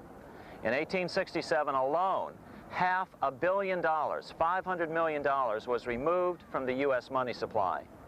10 years later, in 1876, America's money supply was reduced to only $600 million. In other words, 2/3 of America's money had been called in by the bankers. Only $14.60 per capita remained in circulation.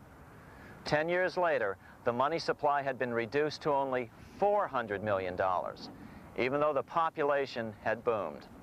The result was that only $6.67 per capita remained in circulation, a 760% loss in buying power over 20 years.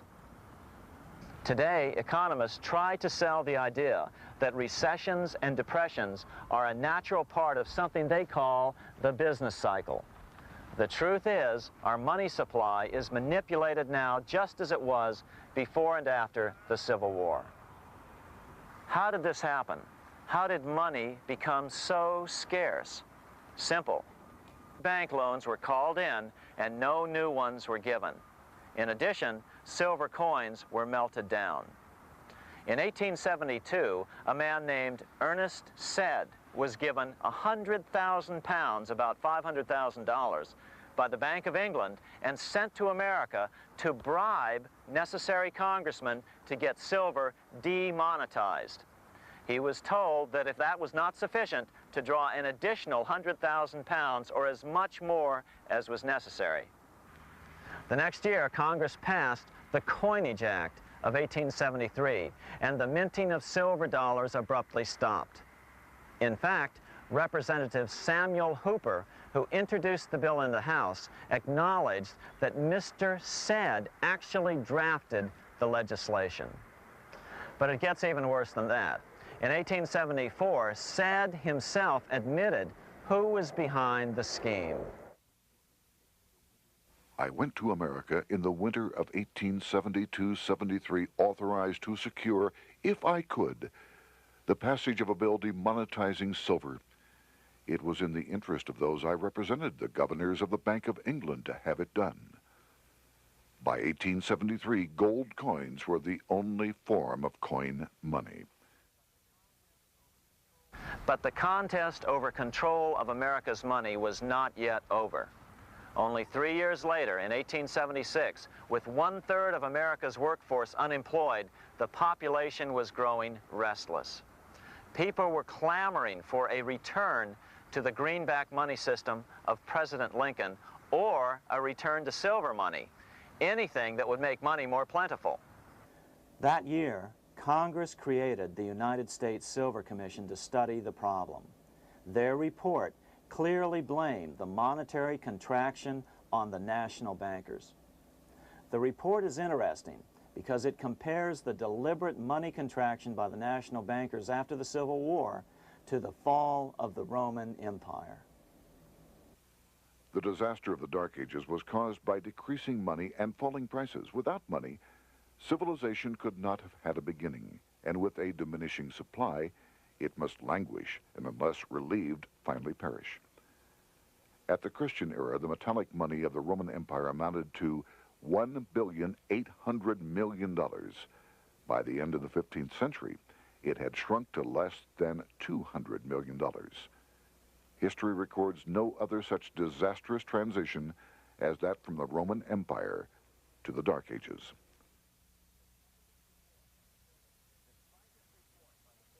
Despite this report by the Silver Commission, Congress took no action.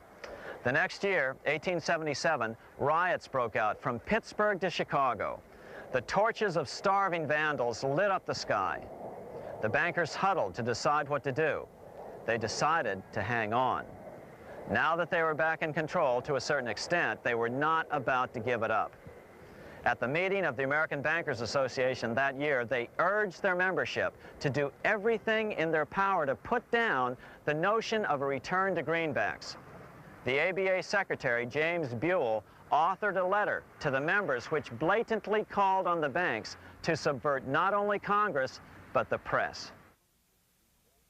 It is advisable to do all in your power to sustain such prominent daily and weekly newspapers, especially the agricultural and religious press, as will oppose the greenback issue of paper money, and that you will also withhold patronage from all applicants who are not willing to oppose the government issue of money.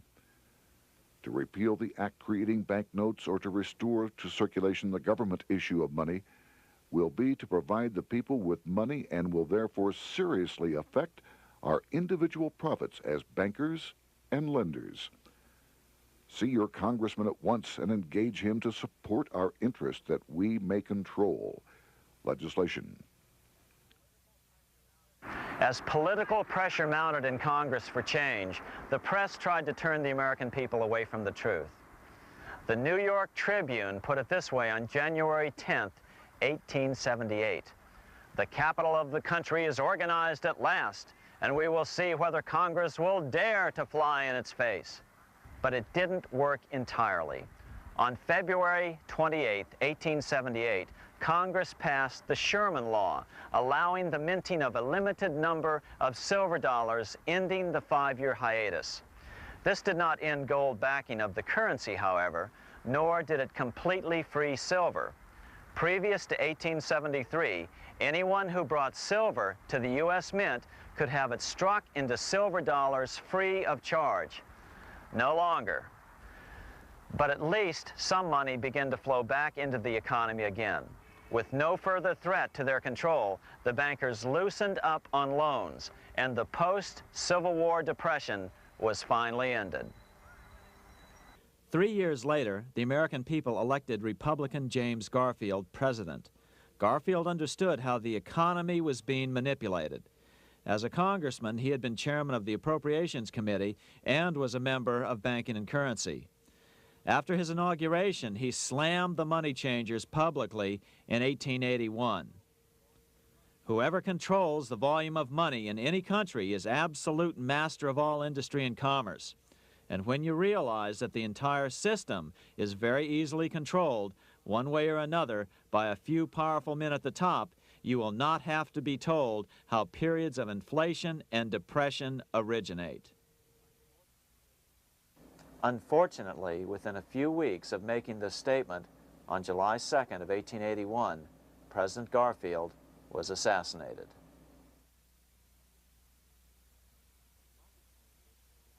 The money changers were gathering strength fast.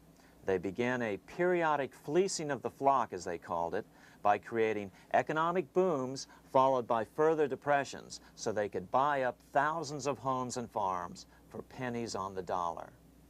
In 1891, the money changers prepared to take the American economy down again, and their methods and motives were laid out with shocking clarity in a memo sent out by the American Bankers Association, the ABA, an organization in which most bankers were members.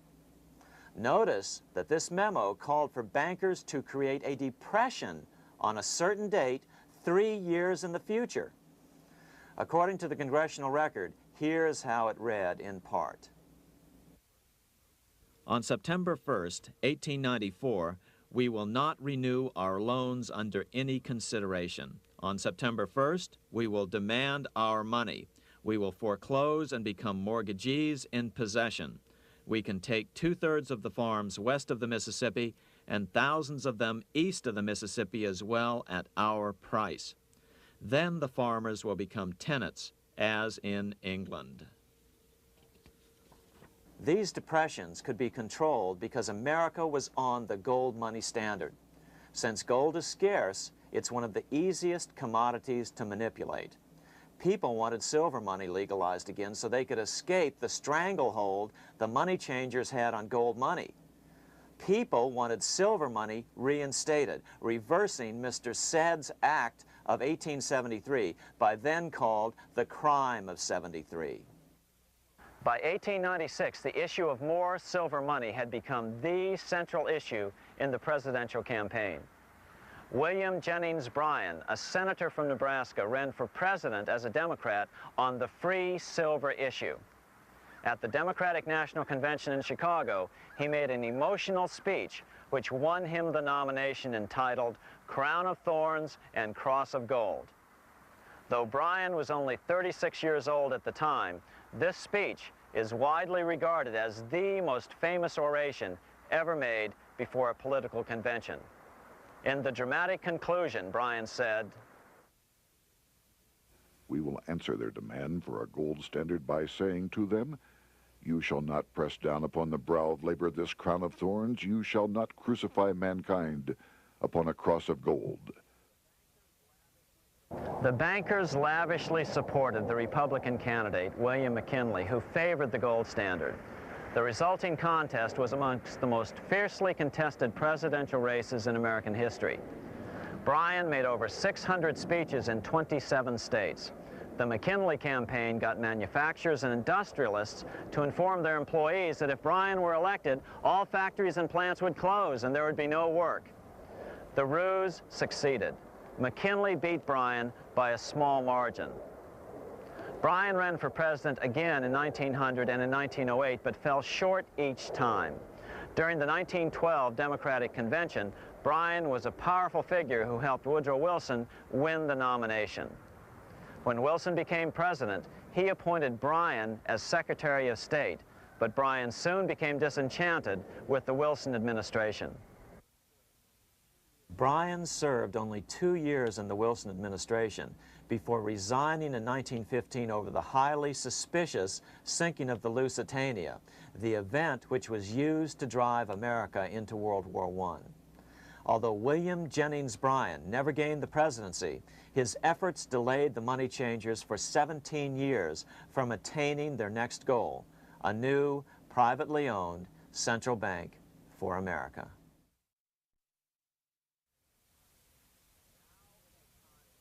Now it was time for the money changers to get back to the business of a new private central bank for America. During the early 1900s, men like J.P. Morgan led the charge.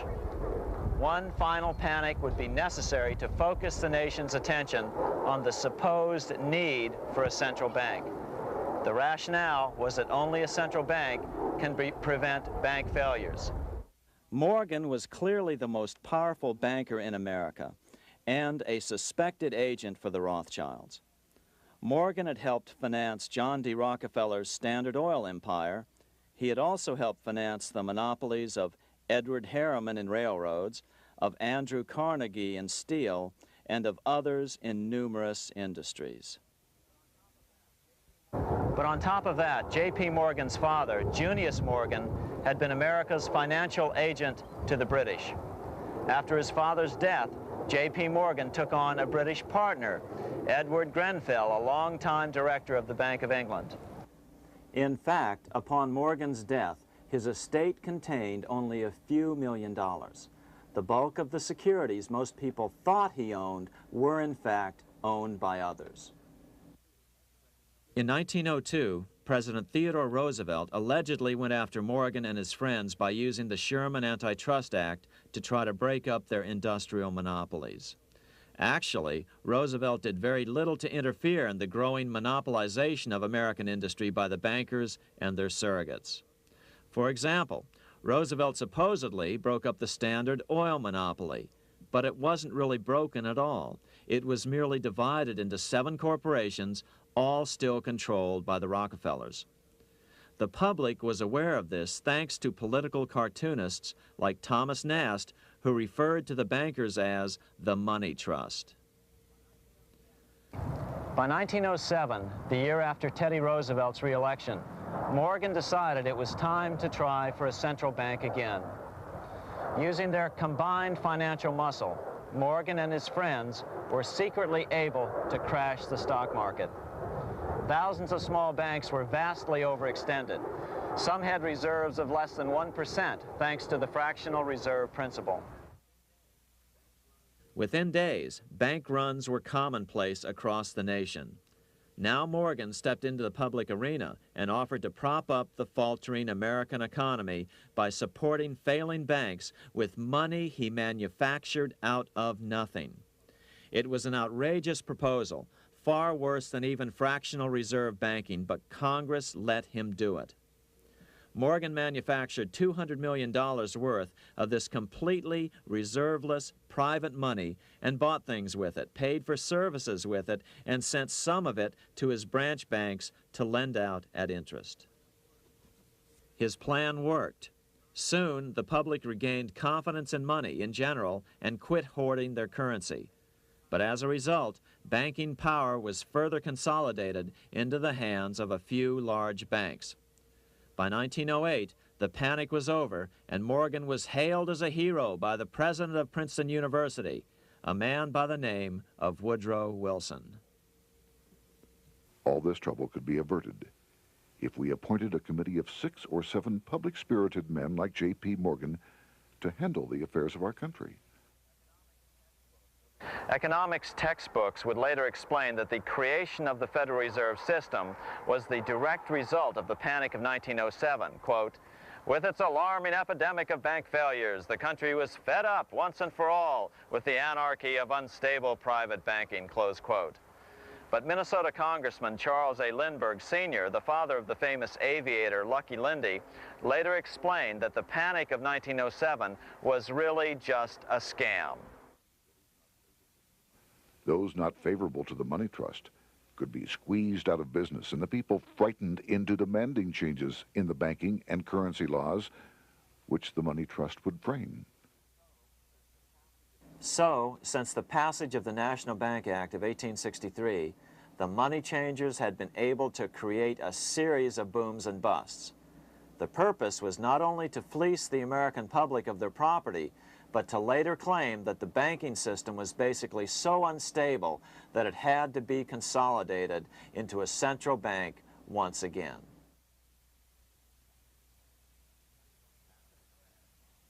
After the crash, Teddy Roosevelt, in response to the panic of 1907, signed into law a bill creating something called the National Monetary Commission. The commission was to study the banking problem and make recommendations to Congress. Of course, the commission was packed with Morgan's friends and cronies. The chairman was a man named Senator Nelson Aldrich from Rhode Island. Aldrich represented the Newport, Rhode Island homes of America's richest banking families. His daughter married John D. Rockefeller Jr., and together they had 5 sons: John, Nelson, who would become vice president in 1974, Lawrence, Winthrop, and David, the head of the Council on Foreign Relations and former chairman of Chase Manhattan Bank. As soon as the National Monetary Commission was set up, Senator Aldrich immediately embarked on a 2-year tour of Europe, where he consulted at length with the private central bankers in England, France, and Germany. The total cost of his trip alone to the taxpayers was $300,000, an astronomical sum in those days.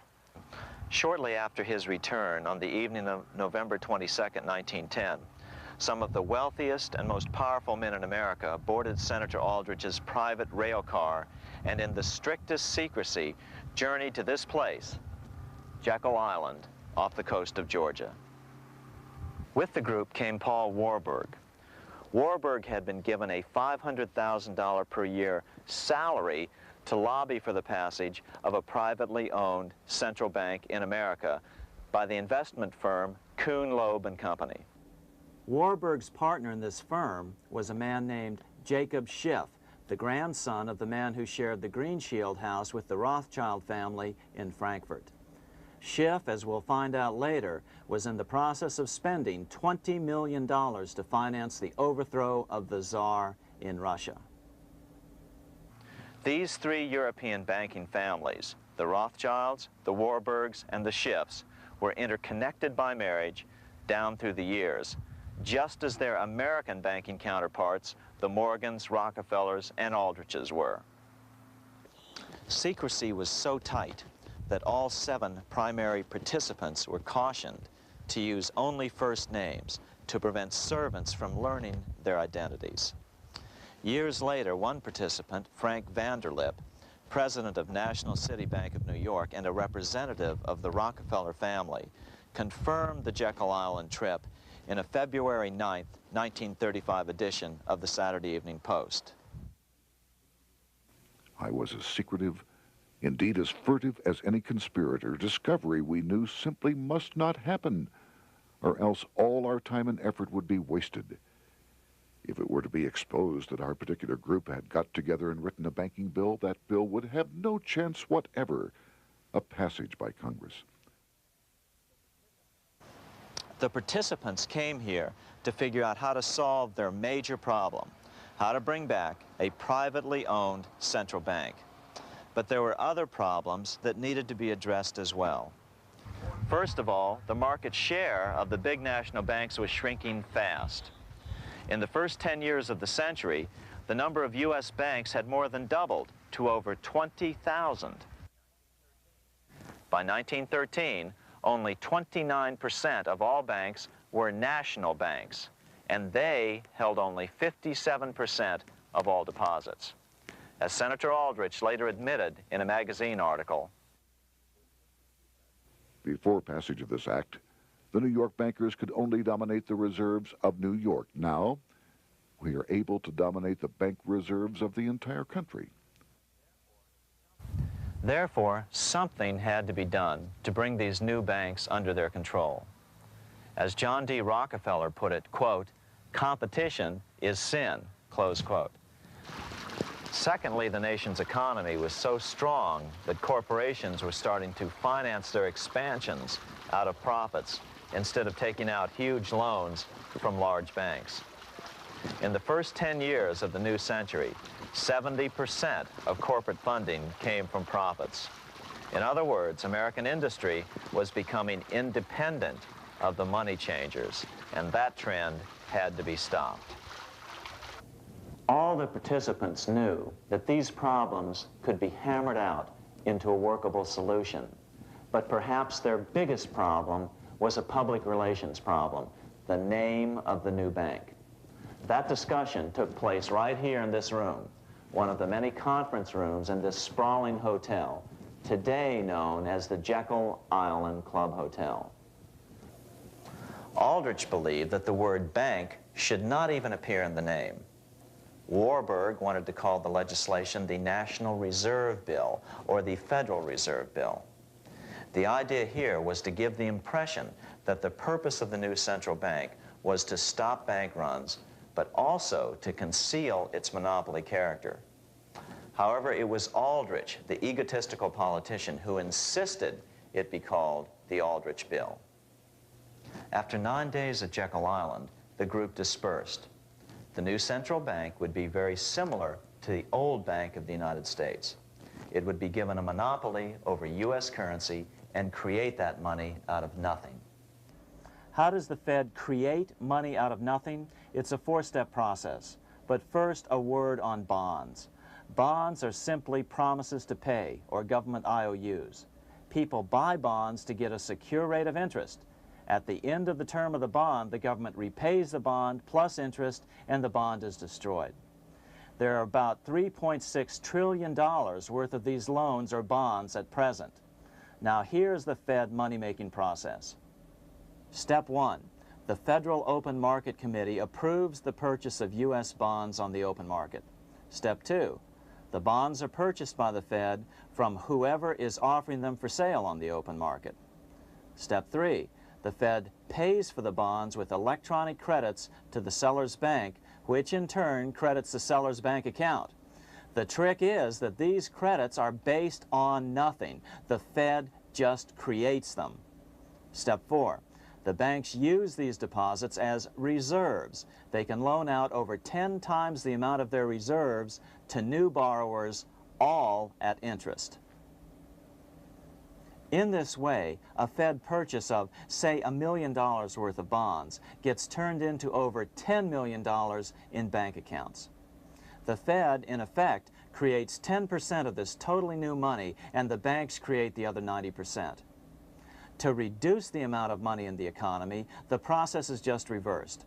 The Fed sells bonds to the public, and the money flows out of the purchaser's local bank. Loans must be reduced by 10 times the amount of the sale. So, a Fed sale of $1 million in bonds results in $10 million less money in the economy. So how does this benefit the bankers whose representatives huddled at Jekyll Island? First, it totally misdirected banking reform efforts from proper solutions. Second, it prevented a proper debt-free system of government finance, like Lincoln's greenbacks, from making a comeback. The bond-based system of government finance forced on Lincoln after he created greenbacks was now cast in stone. Third, it delegated to the bankers the right to create 90% of our money supply based on only fractional reserves, which they then loan out at interest. Fourth, it centralized overall control of our nation's money supply in the hands of a few men. Fifth, it established a central bank with a high degree of independence from effective political control. Soon after its creation, the Fed's great contraction in the early 1930s would cause the Great Depression.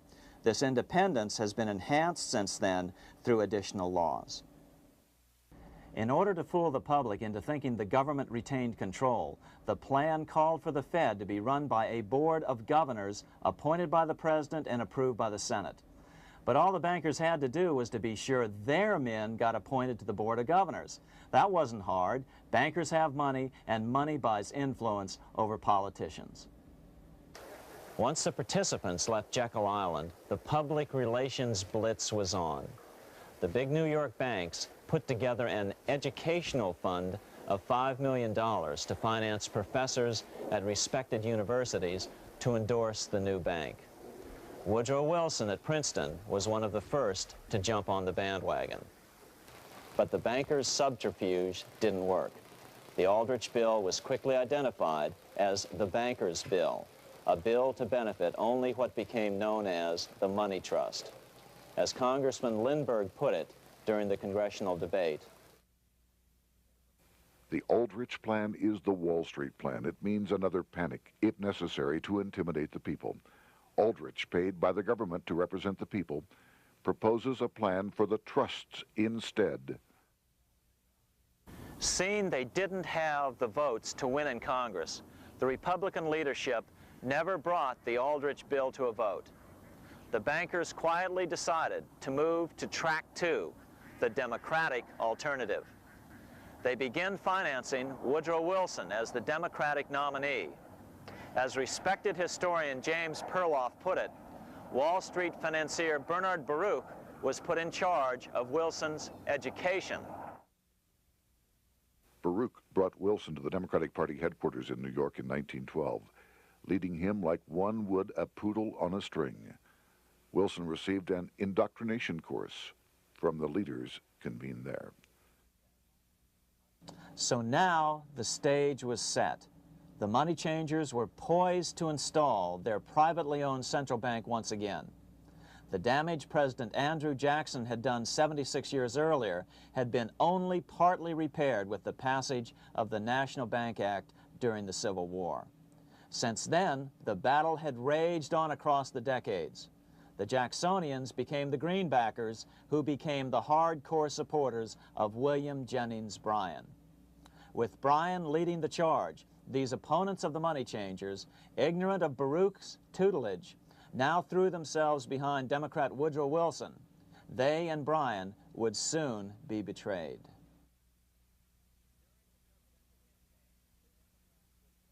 During the presidential campaign, the Democrats were careful to pretend to oppose the Aldrich bill.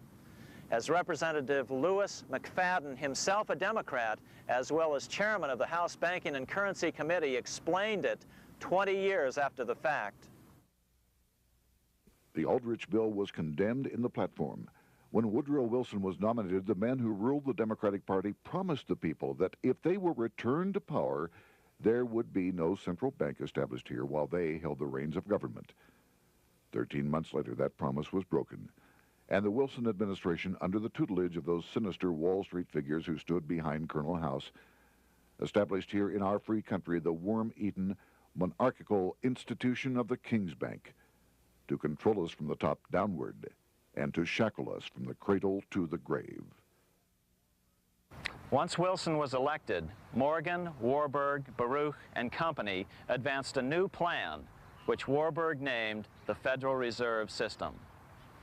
The Democratic leadership hailed the new bill, called the Glass-Owen bill, as something radically different from the Aldrich bill. But in fact, the bill was virtually identical in every important detail. In fact, so vehement were the Democratic denials of similarity that Paul Warburg, the father of both bills, had to step in to reassure his paid friends in Congress that the two bills were virtually identical. Brushing aside the external differences affecting the shells, we find the kernels of the two systems very closely resembling and related to one another. But that admission was for private consumption only. Publicly, the money trust trotted out Senator Aldrich and Frank Vanderlip, the president of Rockefeller's National City Bank of New York and one of the Jekyll Island Seven, to oppose the new Federal Reserve System. Years later, however, Vanderlip admitted in the Saturday Evening Post that the two measures were virtually identical. Although the Aldrich Federal Reserve Plan was defeated when it bore the name Aldrich, nevertheless, its essential points were all contained in the plan that finally was adopted. As Congress neared a vote, they called Ohio attorney Alfred Crozier to testify. Crozier noted the similarities between the Aldrich bill and the Glass-Owen bill. The bill grants just what Wall Street and the big banks for 25 years have been striving for: private instead of public control of currency. It, the Glass-Owen bill, does this as completely as the Aldrich bill. Both measures rob the government and the people of all effective control over the public's money and vest in the banks exclusively the dangerous power to make money among the people scarce or plenty. During the debate on the measure, senators complained that the big banks were using their financial muscle to influence the outcome. "There are bankers in this country who are enemies of the public welfare," said one senator. What an understatement. Despite the charges of deceit and corruption, the bill was finally snuck through the Senate on December 22, 1913, after most senators had left town for the holidays, after having been assured by the leadership that nothing would be done until long after the Christmas recess.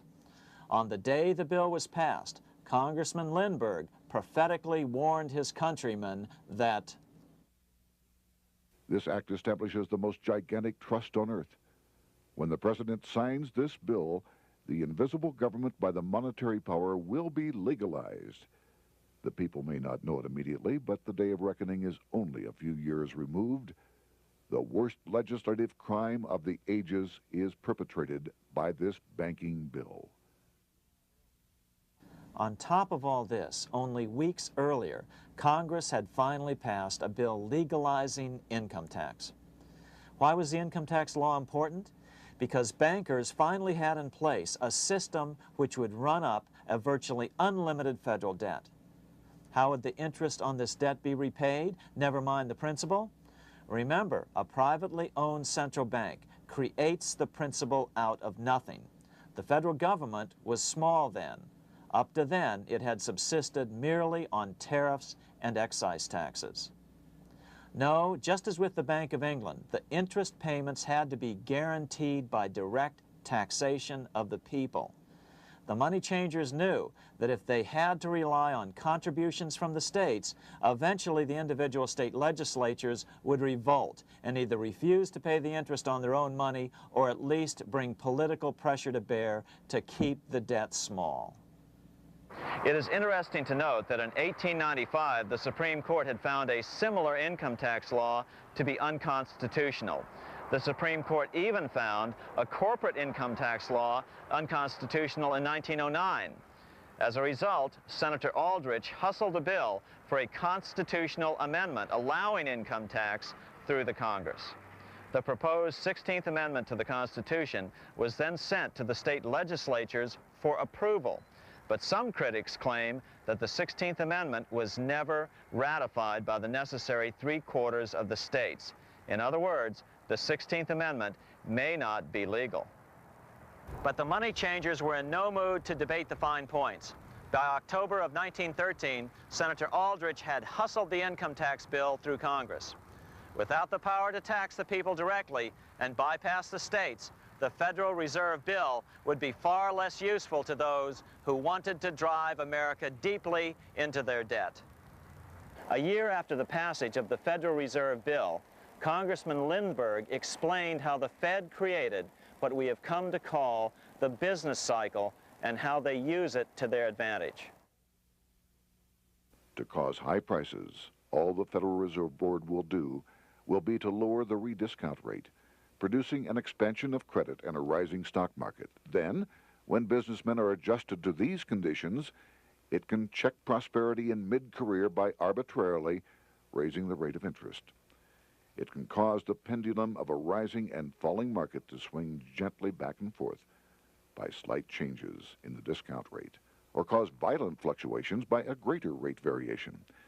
And in either case, it will possess inside information as to financial conditions and advanced knowledge of the coming change, either up or down. This is the strangest, most dangerous advantage ever placed in the hands of a special privileged class by any government that ever existed. The system is private, conducted for the sole purpose of obtaining the greatest possible profits from the use of other people's money. They know in advance when to create panics to their advantage. They also know when to stop panic. Inflation and deflation work equally well for them when they control finance. Congressman Lindbergh was correct on all points.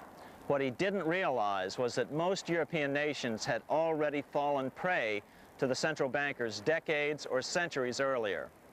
But he also mentions the interesting fact that only 1 year later, the Fed had cornered the market in gold. This is how he put it, quote, "Already, the Federal Reserve banks have cornered the gold and gold certificates," close quote. But Congressman Lindbergh was not the only critic of the Fed. Congressman Lewis McFadden, the chairman of the House Banking and Currency Committee from 1920 to 1931, remarked that the Federal Reserve Act brought about a superstate controlled by international bankers and international industrialists acting together to enslave the world for their own pleasure. Notice how McFadden saw the international character of the stockholders of the Federal Reserve. Another chairman of the House Banking and Currency Committee in the 1960s, Wright Patman from Texas, put it this way. In the United States today, we have in effect two governments. We have the duly constituted government, then we have an independent, uncontrolled, and uncoordinated government in the Federal Reserve System, operating the money powers which are reserved to Congress by the Constitution. Even the inventor of the electric light, Thomas Edison, joined the fray in criticizing the system of the Federal Reserve. If our nation can issue a dollar bond, it can issue a dollar bill. The element that makes the bond good makes the bill good also. The difference between the bond and the bill is the bond lets money brokers collect twice the amount of the bond and an additional 20%, whereas the currency pays nobody but those who contribute directly in some useful way. It is absurd to say that our country can issue $30 million in bonds and not $30 million in currency. Both are promises to pay, but one promise fattens the usurers, and the other helps the people. 3 years after the passage of the Federal Reserve Act, even President Wilson began to have second thoughts about what had been unleashed during his first term in office. We have come to be one of the worst ruled, one of the most completely controlled governments in the civilized world, no longer a government of free opinion, no longer a government by a vote of the majority, but a government by the opinion and duress of a small group of dominant men.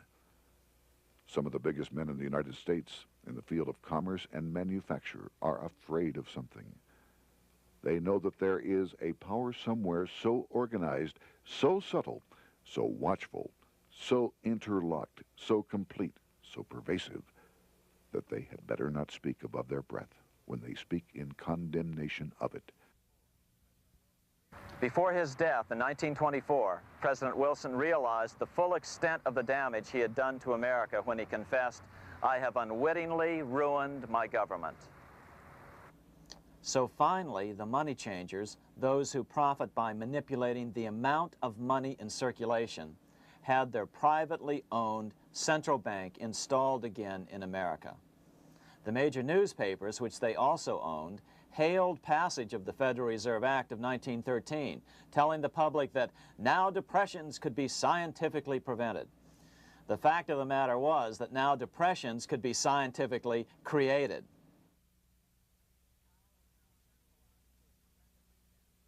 Power was now centralized to a tremendous extent. Now it was time for a war, a really big war. In fact, the First World War. Of course, to the central bankers, the political issues of war don't matter nearly as much as the profit potential, and nothing creates debts like warfare. England was the best example at that time. During the 119-year period between the founding of the Bank of England and Napoleon's defeat at Waterloo, England had been at war for 56 years, and much of the remaining time she'd been preparing for war. In World War I, the German Rothschilds loaned money to the Germans, the British Rothschilds loaned money to the British, and the French Rothschilds loaned money to the French. In America, J.P. Morgan was the sales agent for war materials to both the British and the French. In fact, 6 months into the war, Morgan became the largest consumer on earth, spending $10 million a day. His offices here at 23 Wall Street were mobbed by brokers and salesmen trying to cut a deal. In fact, it got so bad that the bank had to post guards at every door and at the partners' homes as well. Many other New York bankers made out as well from the war. President Wilson appointed Bernard Baruch to head the War Industries Board. According to historian James Perloff, both Baruch and the Rockefellers profited by some $200 million during the war. But profits were not the only motive. There was also revenge. The money changers never forgave the czars for their support of Lincoln during the Civil War. Also, Russia was the last major European nation to refuse to give in to the privately owned central bank scheme. 3 years after World War I broke out, the Russian Revolution toppled the Tsar and installed the scourge of communism. Jacob Schiff of Kuhn Loeb and Company bragged from his deathbed that he had spent $20 million towards the defeat of the Tsar. Money was funneled from England to support the revolution as well. Why would some of the richest men in the world financially back communism, the system that was openly vowing to destroy the so-called capitalism that made them wealthy? Researcher Gary Allen explained it this way. If one understands that socialism is not a share the wealth program, but is in reality a method to consolidate and control the wealth, then the seeming paradox of super-rich men promoting socialism becomes no paradox at all. Instead, it becomes logical, even the perfect tool of power-seeking megalomaniacs. Communism, or more accurately socialism, is not a movement of the downtrodden masses, but of the economic elite. As W. Cleon Skousen put it, In his 1970 book, The Naked Capitalist, Power from any source tends to create an appetite for additional power. It was almost inevitable that the super-rich would one day aspire to control not only their own wealth, but the wealth of the whole world. To achieve this, they were perfectly willing to feed the ambitions of the power-hungry political conspirators who were committed to the overthrow of all existing governments and the establishments of a central worldwide dictatorship. but what if these revolutionaries get out of control and try to seize power from the super-rich? After all, it was Mao Zedong who in 1938 stated his position concerning power. Political power grows out of the barrel of a gun. The Wall Street, London axis elected to take the risk. The master planners attempted to control revolutionary communist groups by feeding them vast quantities of money when they obeyed and contracting their money supply or even financing their opposition if they got out of control. Lenin began to understand that although he was the absolute dictator of the new Soviet Union, he was not pulling the financial strings. Someone else was silently in control. The state does not function as we desired. The car does not obey. A man is at the wheel and seems to lead it, but the car does not drive in the desired direction. It moves as another force wishes.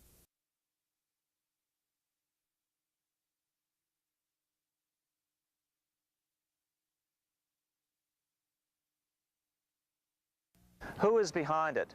Representative Louis T. McFadden, the chairman of the House Banking and Currency Committee throughout the 1920s and into the Great Depression years of the 1930s, explained it this way. The course of Russian history has indeed been greatly affected by the operations of international bankers. The Soviet government has been given United States Treasury funds by the Federal Reserve Board, acting through the Chase Bank. England has drawn money from us through the Federal Reserve banks and has relent it at high rates of interest to the Soviet government. The Dnipro Dam was built with funds unlawfully taken from the United States Treasury by the corrupt and dishonest Federal Reserve Board and the Federal Reserve banks. In other words, the Fed and the Bank of England, at the behest of the international bankers who controlled them, were creating a monster, one which would fuel 7 decades of unprecedented communist revolution, warfare, and most importantly, debt. In case you think there's some chance that the money changers got communism going and then lost control, in 1992, the Washington Times reported that Russian President Boris Yeltsin was upset that most of the incoming foreign aid was being siphoned off, quote, straight back into the coffers of Western banks in debt service, close quote. No one in his right mind would claim that a war as large as World War I had a single cause. Wars are complex things with many causative factors. But on the other hand, it would also be equally foolish to ignore as a prime cause of World War I those who would profit the most from the war. The role of the money changers is no wild conspiracy theory. They had a motive, a short-ranged, self-serving motive, as well as a long-range political motive of advancing totalitarian governments, with the money changers maintaining the financial clout to control whatever politician might emerge as the leader. Next, we'll see what the money changers' ultimate political goal is for the world.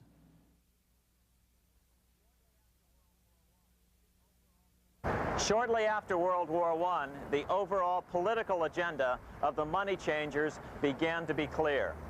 Now that they controlled national economies individually, the next step was the ultimate form of consolidation, world government. The new world government proposal was given top priority at the Paris Peace Conference after World War I.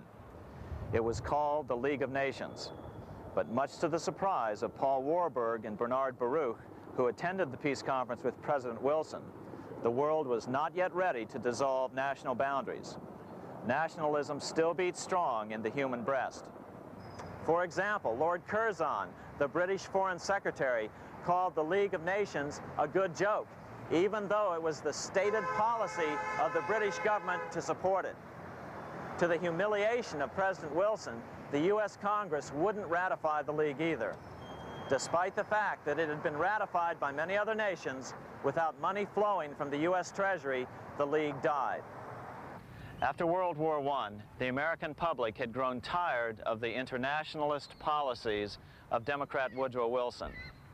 In the presidential election of 1920, Republican Warren Harding won a landslide victory with over 60% of the vote. Harding was an ardent foe of both Bolshevism and the League of Nations.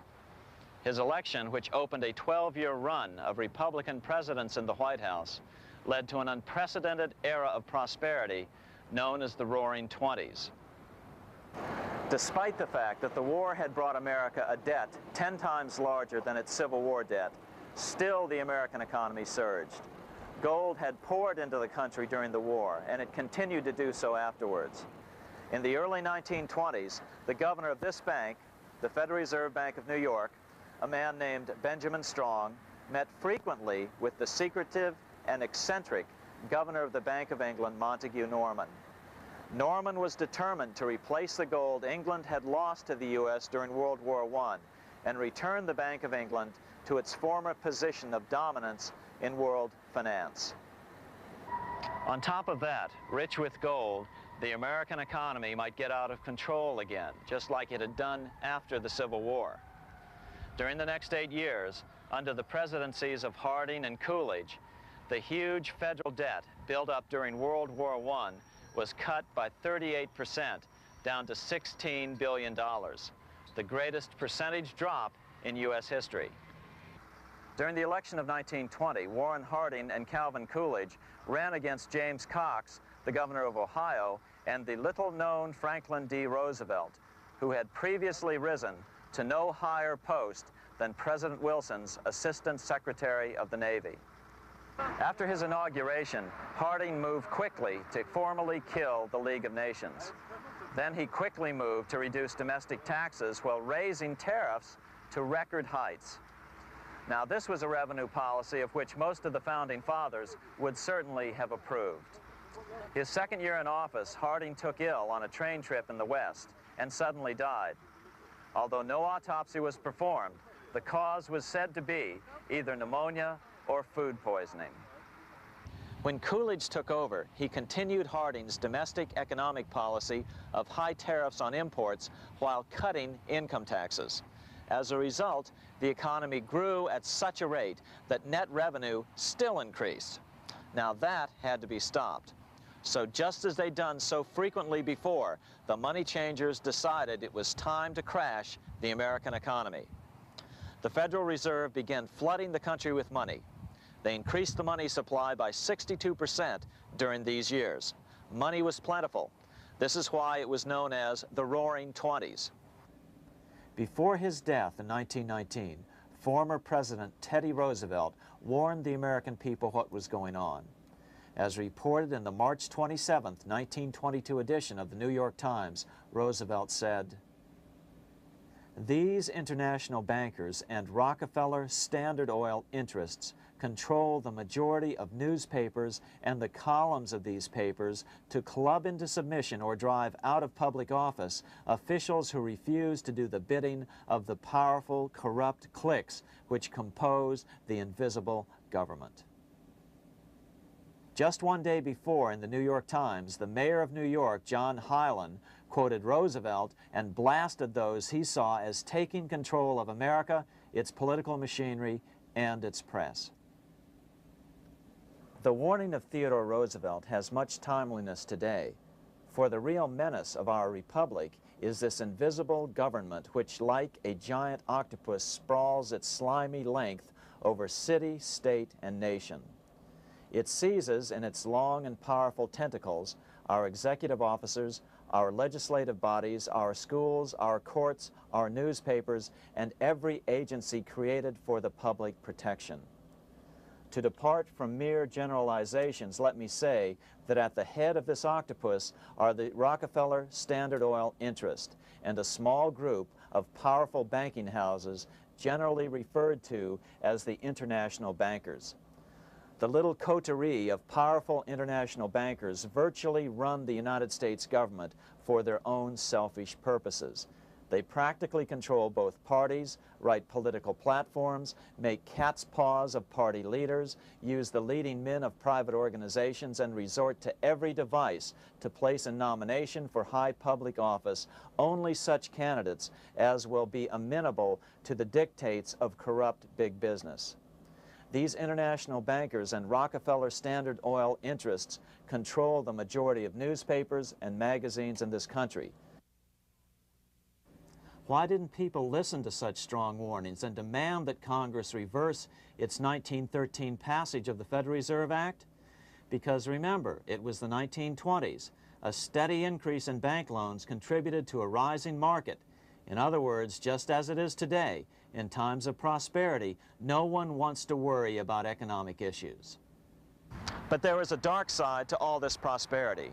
Businesses expanded and became strung out on credit. Speculation in the booming stock market became rampant. Although everything looked rosy, it was a castle made of sand. When all was in readiness, in April of 1929, Paul Warburg, the father of the Federal Reserve, sent out a secret advisory warning his friends that a collapse and nationwide depression was certain. In August of 1929, the Fed began to tighten money. It is not a coincidence that the biographies of all the Wall Street giants of that era, John D. Rockefeller, J.P. Morgan, Bernard Baruch, etc., all marvel that they got out of the stock market just before the crash and put all their assets in cash or gold. On October 24th, 1929, the big New York bankers called in their 24-hour broker call loans. This meant that both stockbrokers and customers had to dump their stocks on the market to cover their loans, no matter what price they had to sell them for. As a result, the market tumbled, and that day was known as Black Thursday. According to John Kenneth Galbraith, writing in The Great Crash, 1929, at the height of the selling frenzy, Bernard Baruch brought Winston Churchill into the visitors' gallery of the New York Stock Exchange here to witness the panic and impress him with his power over the wild events down on the floor. Congressman Louis McFadden, chairman of the House Committee on Banking and Currency from 1920 to 1931, knew who to blame. He accused the Fed and the international bankers of orchestrating the crash. It was not accidental. It was a carefully contrived occurrence. The international bankers sought to bring about a condition of despair here so that they might emerge as rulers of us all. But McFadden went even farther. He openly accused them of causing the crash in order to steal America's gold. In February 1931, in the midst of the Depression, he put it this way. I think it can hardly be disputed that the statesmen and financiers of Europe are ready to take almost any means to reacquire rapidly the gold stock which Europe lost to America as the result of World War I. Curtis Dahl, a broker for Lehman Brothers, was on the floor of the New York Stock Exchange the day of the crash. In his 1970 book, FDR, My Exploited Father-in-Law, he explained that the crash was triggered by the planned sudden shortage of call money in the New York money market. Actually, it was the calculated shearing of the public by the world money powers triggered by the planned sudden shortage of call money in the New York money market. Within a few weeks, $3 billion of wealth simply seemed to vanish. Within a year, $40 billion had been lost. But did it really disappear? Or was it simply consolidated in fewer hands? And what did the Federal Reserve do? Instead of moving to help the economy out by quickly lowering interest rates to stimulate the economy, the Fed continued to brutally contract the money supply further, deepening the Depression. Between 1929 and 1933, the Fed reduced the money supply by an additional 33%. Although most Americans have never heard that the Fed was the cause of the Depression, this is well known among top economists. Milton Friedman, the Nobel Prize-winning economist, now of Stanford University, said the same thing in a National Public Radio interview in January of 1996. The Federal Reserve definitely caused the Great Depression by contracting the amount of currency in circulation by 1/3 from 1929 to 1933. But the money lost by most Americans during the Depression didn't just vanish. It was just redistributed into the hands of those who had gotten out just before the crash and had purchased gold, which is always a safe place to put your money just before a depression. But America's money also went overseas. Incredibly, as President Hoover was heroically trying to rescue banks and prop up businesses, with millions of Americans starving as the Great Depression deepened, millions of dollars were being spent rebuilding Germany from damage sustained during World War I. 8 years before Hitler would invade Poland, Representative Louis McFadden, chairman of the House Banking and Currency Committee, warned Congress that Americans were paying for Hitler's rise to power. After World War I, Germany fell into the hands of the German international bankers. Those bankers bought her, and they now own her lock, stock, and barrel. They have purchased her industries, they have mortgages on her soil, they control her production, they control all her public utilities. The international German bankers have subsidized the present government of Germany, and they have also supplied every dollar of the money Adolf Hitler has used in his lavish campaign to build up a threat to the government of Brüning. When Brüning fails to obey the orders of the German international bankers, Hitler is brought forth to scare the Germans into submission. Through the Federal Reserve Board, over $30 billion of American money has been pumped into Germany. You have all heard of the spending that's taken place in Germany. Modernistic dwellings, her great planetariums, her gymnasiums, her swimming pools, her fine public highways, her perfect factories. All this was done on our money. All this was given to Germany through the Federal Reserve Board. The Federal Reserve Board has pumped so many billions of dollars into Germany that they dare not name the total. Franklin D. Roosevelt was swept into office during the 1932 presidential election. Once Roosevelt was in office, however, sweeping emergency banking measures were immediately announced, which did nothing but increase the Fed's power over the money supply. Then, and only then, did the Fed finally begin to loosen the purse strings and feed new money out to the starving American people. At first, Roosevelt railed against the money changers as being the cause of the Depression. Believe it or not, this is what he said on March 4th, 1933, in his inaugural address. Practices of the unscrupulous money changers stand indicted in the court of public opinion, rejected by the hearts and minds of men. The money changers have fled from their high seats in the temple of our civilization. But 2 days later, Roosevelt declared a bank holiday and closed all banks. Later that year, Roosevelt outlawed private ownership of all gold bullion and all gold coins with the exception of rare coins. Most of the gold in the hands of the average American was in the form of gold coins. The new decree was, in effect, a confiscation. Those who didn't comply risk as much as 10 years in prison and a $10,000 fine, the equivalent of $100,000 today. Out in small-town America, some people didn't trust Roosevelt's order. Many were torn between keeping their hard-earned wealth or obeying the government. Those who did turn in their gold were paid the official price for it, $20.66 per ounce. So unpopular was the confiscation order that no one anywhere in government would take credit for authoring it. No congressman claimed it. At the signing ceremony, President Roosevelt made it clear to all present that he was not the author of it and publicly stated that he had not ever read it. Even his Secretary of the Treasury said he'd never read it either, saying it was, quote, what the experts wanted. Roosevelt convinced the public to give up their gold by saying that pooling the nation's resources was necessary to get America out of the Depression.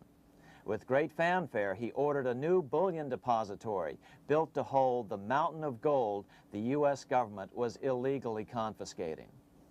By 1936, the U.S. bullion depository at Fort Knox was completed, and in January 1937, the gold began to flow into it. The rip-off of the ages was about to proceed. In 1935, once the gold had all been turned in, the official price of gold was suddenly raised to $35 per ounce. But the catch was, only foreigners could sell their gold at the new higher price. The money changers who had heeded Warburg's note and gotten out of the stock market just before the crash and bought gold at $20.66 per ounce, then shipped it to London, could now bring it back and sell it back to the government, nearly doubling their money while the average American starved. The Fort Knox Bullion Depository sits here in the middle of the Fort Knox Military Reservation, 30 miles southwest of Louisville, Kentucky. This was as close as we were permitted to get to the depository despite years of letters from members of Congress to allow our film crew inside. The 4-acre grounds immediately surrounding the building are guarded by an electrified steel fence, an open moat, and 4 machine-gun-armed guard pillboxes at the structure's corners. When the gold began arriving on January 13, 1937, there was unprecedented security. Thousands of official guests watched the arrival of a 9-car train from Philadelphia, guarded by armed soldiers, postal inspectors, Secret Servicemen, and guards from the U.S. Mint. It was all great theater. America's gold supply from across the land had been pooled, supposedly for the public benefit, and then safely tucked into Fort Knox. But all that security would soon be breached by the government itself.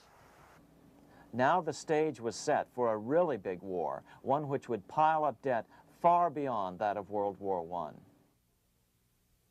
For example, in 1944 alone, the U.S. national income was only $183 billion, yet $103 billion was spent on the war. This was 30 times the spending rate during World War I.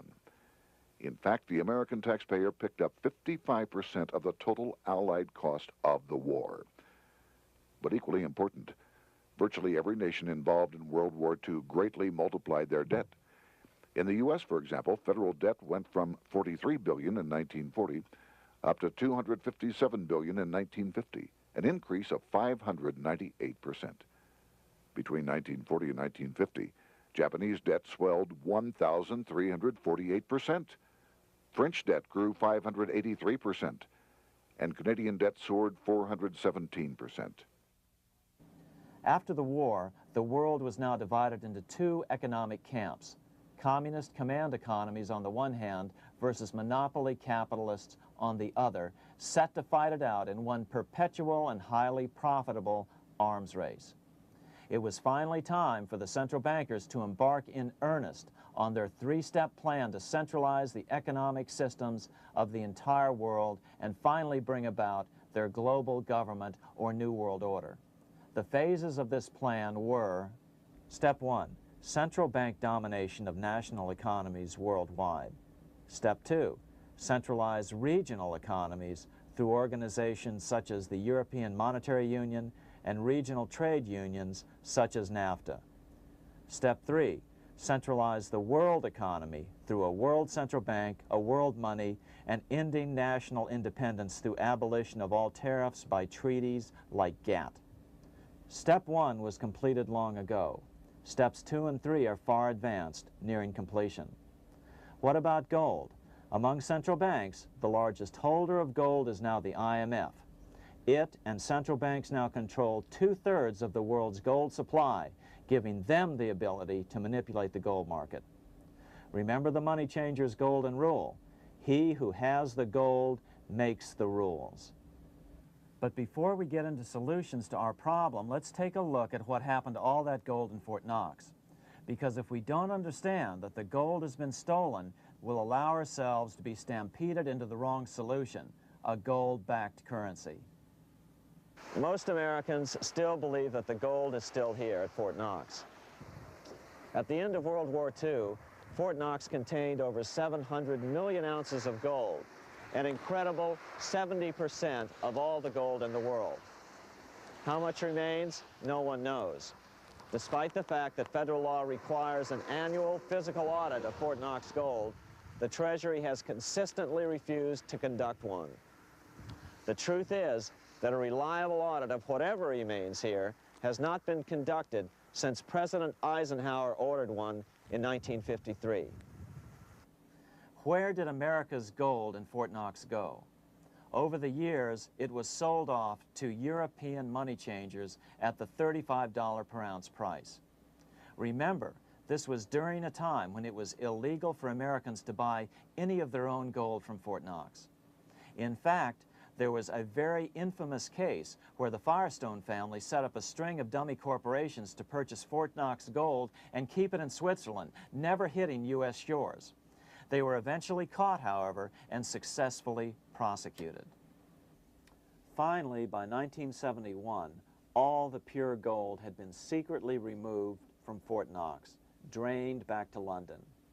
Once the gold was gone from Fort Knox, President Nixon closed the gold window by repealing Roosevelt's Gold Reserve Act of 1934, finally making it legal once again for Americans to buy gold. Naturally, gold prices immediately began to soar. 9 years later, gold sold for $880 per ounce, 25 times what the gold in Fort Knox was sold for. One would think that eventually someone in the government would get wind of what was happening and blow the whistle. The largest fortune in the history of the world stolen. Shades of the old James Bond film, Goldfinger. Well, as a matter of fact, Ian Fleming, the author of the James Bond series, was head of the British counterintelligence service, MI5. Some believe in the intelligence community that he wrote much of his fiction as a warning, as many authors of fiction do. If the removal of all the good delivery gold from Fort Knox can be viewed as a deliberate raid on the U.S. Treasury, then such an operation might well have been years in the making, namely 40 years. Certainly enough time for Fleming to get wind of it and try to prevent it. So just how did the story of the Fort Knox gold robbery get out? It all started with an article in a New York periodical in 1974. The article charged that the Rockefeller family was manipulating the Federal Reserve to sell off Fort Knox gold at bargain basement prices to anonymous European speculators. 3 days later, the anonymous source of the story, Louise Auchincloss Boyer, mysteriously fell to her death from the window of her 10th floor apartment in New York. How would Mrs. Boyer have known of the Rockefeller connection to the Fort Knox gold heist? She was the longtime secretary of Nelson Rockefeller. For the next 14 years, this man, Ed Durrell, a wealthy Ohio industrialist, devoted himself to a quest for the truth concerning the Fort Knox gold. He wrote thousands of letters to over 1,000 government and banking officials, trying to find out how much gold was really left and where the rest of it had gone. Edith Roosevelt, the granddaughter of President Teddy Roosevelt, questioned the actions of the government in a March 1975 edition of the New Hampshire Sunday News. Allegations of missing gold from our Fort Knox vaults are being widely discussed in European financial circles. But what is puzzling is that the administration is not hastening to demonstrate conclusively that there is no cause for concern over our gold treasure, if indeed it is in a position to do so. Unfortunately, Ed Durrell never did accomplish his primary goal, a full audit of the gold reserves in Fort Knox. It's incredible that the world's greatest treasure has had little accounting or auditing. This gold belonged to the American people, not the Federal Reserve and their foreign owners. One thing is certain, the government could blow all of this speculation away in a few days with a well-publicized audit under the searing lights of media cameras. It has chosen not to do so. One must conclude that they are afraid of the truth such an audit would reveal. What is the government so afraid of? Here's the answer.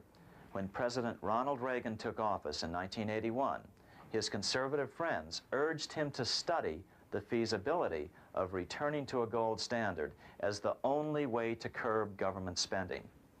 It sounded like a reasonable alternative, so President Reagan appointed a group of men called the Gold Commission to study the situation and report back to Congress.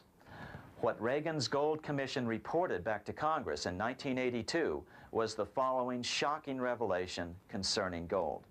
The U.S. Treasury owned no gold at all. All the gold that was left in Fort Knox was now owned by the Federal Reserve, a group of private bankers, as collateral against the national debt.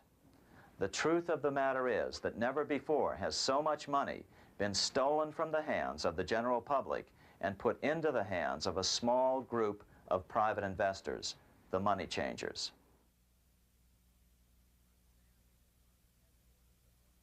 I'm standing in front of the headquarters of the International Monetary Fund located in Washington, D.C. Across the street, right over there, is the headquarters of the World Bank.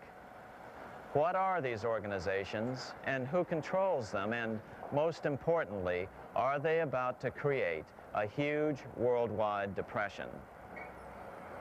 Let us step back in time for a moment to the aftermath of World War I. People were tired of war, so under the guise of peacemaking, the international bankers devised a plan to consolidate power even further. Claiming only an international government would stem the tide of world wars, the money changers pushed forward a proposal for world government which stood on three legs. A world central bank to be called the Bank of International Settlements, a world judiciary to be called the World Court located in The Hague, the Netherlands, and a world executive and legislature to be called the League of Nations. As President Clinton's mentor, Georgetown historian Carroll Quigley wrote in his 1966 book, Tragedy and Hope, the powers of financial capitalism had a far-reaching plan, nothing less than to create a world system of financial control in private hands, able to dominate the political system of each country and the economy of the world as a whole. This system was to be controlled in a feudalistic fashion by the central banks of the world, acting in concert by secret agreements arrived at in frequent meetings and conferences. The apex of the system was to be the Bank for International Settlements in Bâle, Switzerland, a private bank owned and controlled by the world central banks, which were themselves private corporations. Each central bank sought to dominate its government by its ability to control treasury loans, to manipulate foreign exchanges, to influence the level of economic activity in the country, and to influence cooperative politicians by subsequent economic rewards in the business world. Despite intense pressure from the international bankers and the press, a handful of U.S. senators, led by Senator Henry Cabot Lodge, kept the U.S. out of these schemes. Without U.S. participation, the League was doomed. Incredibly, even though the U.S. rejected the World Central Bank, the BIS, the New York Federal Reserve ignored its government and arrogantly sent representatives to Switzerland to participate in the central bankers' meeting right up until 1994, when the U.S. was finally officially dragged into it. Their world government schemes thwarted, the bankers resorted to the old formula, another war to wear down the resistance to world government while reaping handsome profits. To this end, Wall Street helped resurrect Germany through the Thyssen banks, which were affiliated with the Harriman interest in New York, just as the Chase Bank had assisted in the financing of the Bolshevik Revolution in Russia during World War I. Chase Bank was controlled by the Rockefeller family. Subsequently, it was merged with Warburg's Manhattan Bank to form the Chase Manhattan Bank. Now this has merged with Chemical Bank of New York, making it the largest Wall Street bank. Their strategy worked. Even before World War II was over, world government was back on track. In 1944, at Bretton Woods, New Hampshire, the International Monetary Fund and the World Bank were approved with full U.S. participation. The Second League of Nations, renamed the United Nations, was approved in 1945. Soon, a new international court system was functioning as well. All effective opposition to these international bodies before the war had evaporated in the heat of war, just as planned. These new organizations simply repeated on a world scale what the National Banking Act of 1864 and the Federal Reserve Act of 1913 had established in the U.S. They created a banking cartel composed of the world's central banks, which gradually assumed the power to dictate credit policies to the banks of all the nations. For example, just as the Federal Reserve Act authorized the creation of a new national fiat currency called Federal Reserve Notes, the IMF has been given the authority to issue a world fiat money called Special Drawing Rights, or SDRs. To date, the IMF has created in excess of $30 billion worth of SDRs. Member nations are being pressured to make their currencies fully exchangeable for SDRs. In 1968, Congress approved laws authorizing the Fed to accept SDRs as reserves in the U.S. and to issue Federal Reserve notes in exchange for SDRs. What does that mean? It means that in the U.S., SDRs are already a part of our lawful money. And what about gold? SDRs are already partially backed by gold. And with 2/3 of world gold now in the hands of central banks, the money changers can go about structuring the world's economic future in whichever way they deem most profitable. Keep in mind, just as the Fed is controlled by its Board of Governors, the IMF is controlled by its Board of Governors, which are either the heads of the different central banks or the heads of the various national treasury departments dominated by their central banks. Voting power in the IMF gives the U.S. and the UK, that is to say the Fed and the Bank of England, effective control. Just as the Fed controls the amount of money in the U.S., the BIS, IMF, and World Bank control the money supply for the world. So we see the repetition of the old goldsmith's fraud replicated on the national scale with central banks like the Fed and on the international scale by the three arms of the world central bank. Is this organization of the BIS, the IMF, and the World Bank, which we refer to collectively as the World Central Bank, presently expanding and contracting world credit? Yes. Regulations put into effect in 1988 by the BIS required the world's bankers to raise their capital and reserves to 8% of liabilities by 1992. Increased capital requirements put an upper limit to the fractional reserve lending, similar to the way cash reserve requirements do. What has this seemingly insignificant regulation made in a Swiss city 8 years ago meant to the world? It means our banks cannot loan more and more money to buy more and more time before the next depression, as a maximum loan ratio is now set. It means those nations with the lowest bank reserves in their systems have already felt the terrible effects of this credit contraction as their banks scrambled to raise money to increase their reserves to 8%. To raise the money, they had to sell stocks, which depressed their stock markets and began the depression first in their countries. Japan, which in 1988 had among the lowest capital and reserve requirements and thus was the most affected by the regulation, has experienced a financial crash which began almost immediately in 1989, which has wiped out a staggering 50% of the value of its stock market since 1990 and 60% of the value of its commercial real estate. The Bank of Japan has lowered its interest rates to 0.5%, practically giving away money to resurrect the economy, but still the depression worsens. Due to the $20 billion U.S. bailout of Mexico, the financial collapse in that nation is already known here. Yet despite the bailout, the economy continues to be a disaster. One huge debt after another is rolled over as new loans are being made simply to enable Mexico to pay the interest on the old loans. In the south of Mexico, the poor have been in open revolt as every spare peso is being siphoned out of the country to make interest payments. It is important to note that a radical transfer of power is taking place as nations become subservient to a supranational world central bank controlled by a handful of the world's richest bankers.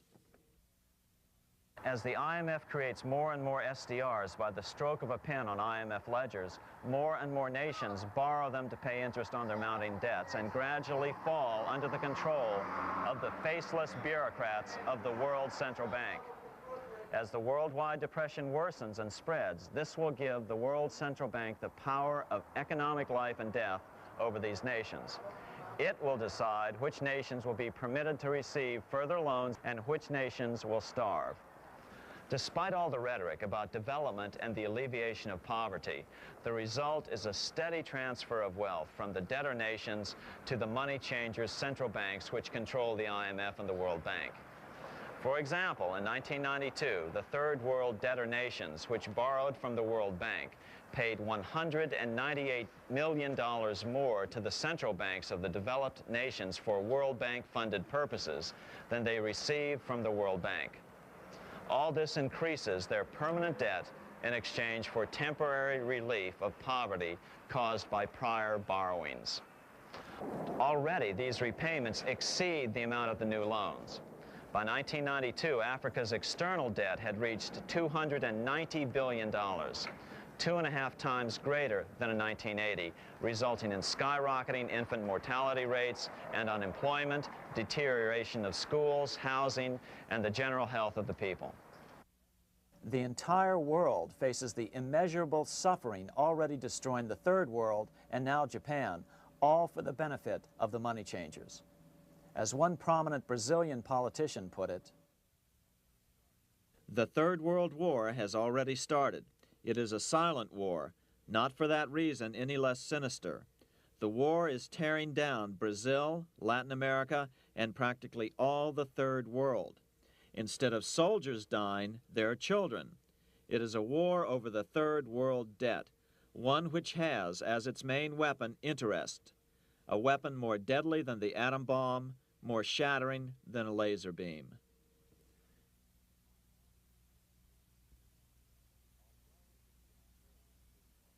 Although it would be absurd to ignore the pivotal role played by influential families such as the Rothschilds, the Warburgs, the Schiffs, the Morgans, and the Rockefellers in any review of the history of central banking and fractional banking, keep in mind, by now, central banks and the large commercial banks are up to 3 centuries old and deeply entrenched in the economic life of many nations. These banks are no longer dependent on clever individuals such as a Nathan Rothschild. Years ago, the question of ownership was important, but no longer. For example, both the Bank of England and the Bank of France were nationalized after World War II, and nothing changed, nothing at all. They endure and continue to grow, now protected by numerous laws, paid politicians, and mortgaged media, untouched by the changing of generations. 3 centuries have given them an aura of respectability. The old school tie is now worn by the 6th generation son, who's been raised in a system that he may never question as he is named to serve on the governing boards of countless philanthropic organizations. To focus attention today on individuals or families, or to attempt to sort out the current holders of power serves little useful purpose and would be a distraction from the cure. The problem is far bigger than that. It is the corrupt banking system that was and is being used to consolidate vast wealth into fewer and fewer hands that is our current economic problem. Change the names of the main players now, and the problem will neither go away nor even miss a beat. Likewise, among the hordes of bureaucrats working in the World Bank, central banks, and international banks, only a tiny fraction have any idea of what's really going on. No doubt they'd be horrified to learn that their work is contributing to the terrible impoverishment and gradual enslavement of mankind to a few incredibly rich plutocrats. So really, there's no use in emphasizing the role of individuals anymore. And the problem even transcends the normal spectrum of political right and left. Both communism and socialism, as well as monopoly capitalism, have been used by the money changers. Today, they profit from either side of the new political spectrum. The big government, welfare state on the so-called left wing versus the neoconservative, laissez-faire capitalists who want big government totally out of their lives on the right wing. Either way, the bankers win. Monetary reform is the most important political issue facing this nation.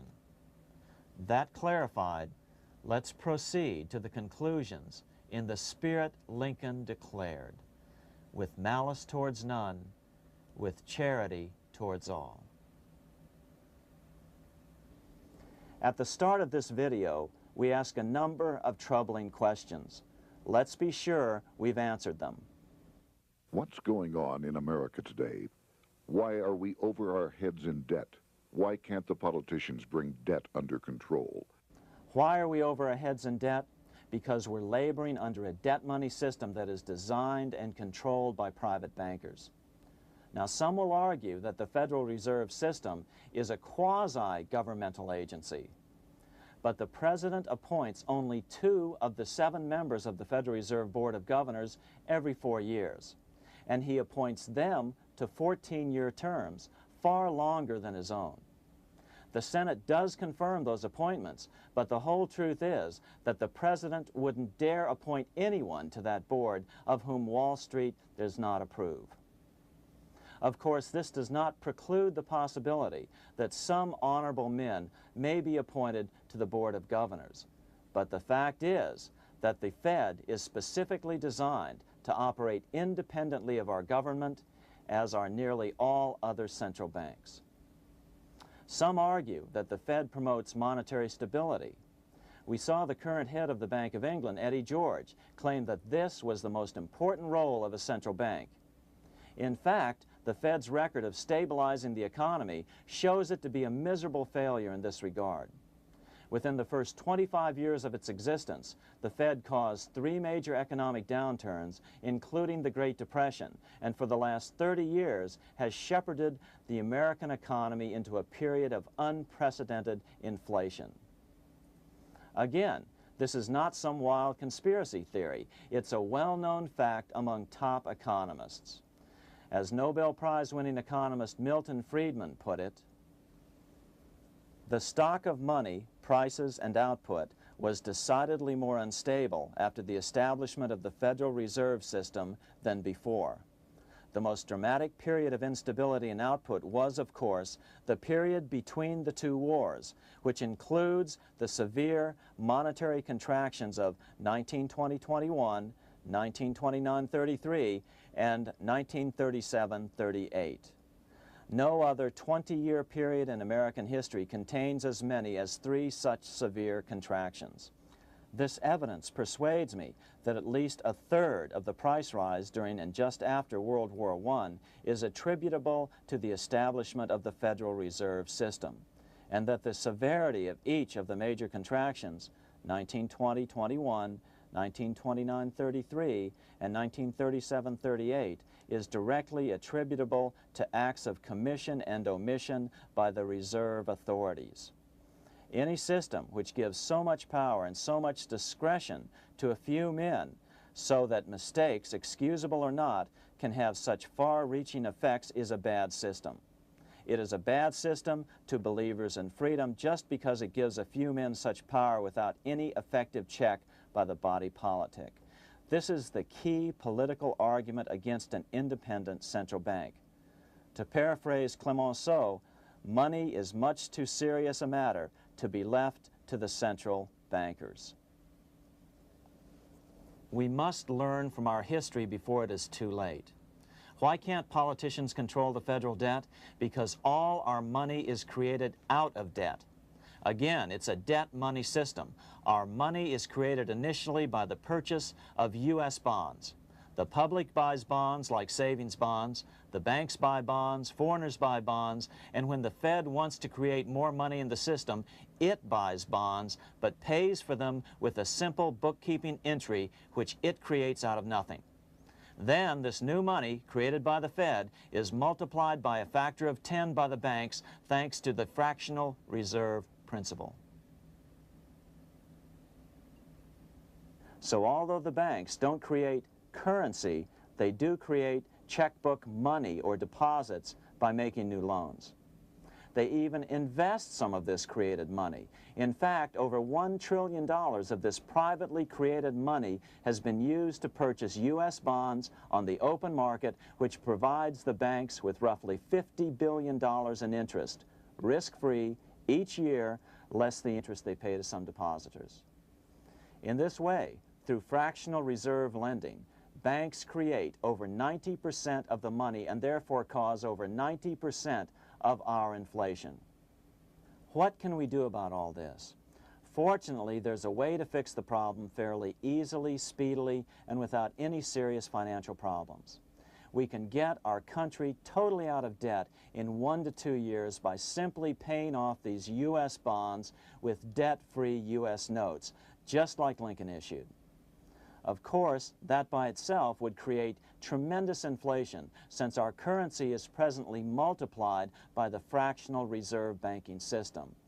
But here's the ingenious solution, advanced in part by Milton Friedman, to keep the money supply stable and avoid inflation and deflation while the debt is retired. As the Treasury buys up its bonds on the open market with U.S. notes, the reserve requirements of your hometown local bank will be proportionally raised, so the amount of money in circulation remains constant. As those holding bonds are paid off in U.S. notes, they will deposit this money, thus making available the currency then needed by the banks to increase their reserves. Once all the U.S. bonds are replaced with U.S. notes, banks will be at 100% reserve banking instead of the fractional reserve system currently in use. From this point on, the former Fed buildings will only be needed as a central clearinghouse for checks and as vaults for U.S. notes. The Federal Reserve Act will no longer be necessary and could be repealed. Monetary power can be transferred back to the Treasury Department. There would be no further creation or contraction of money by banks.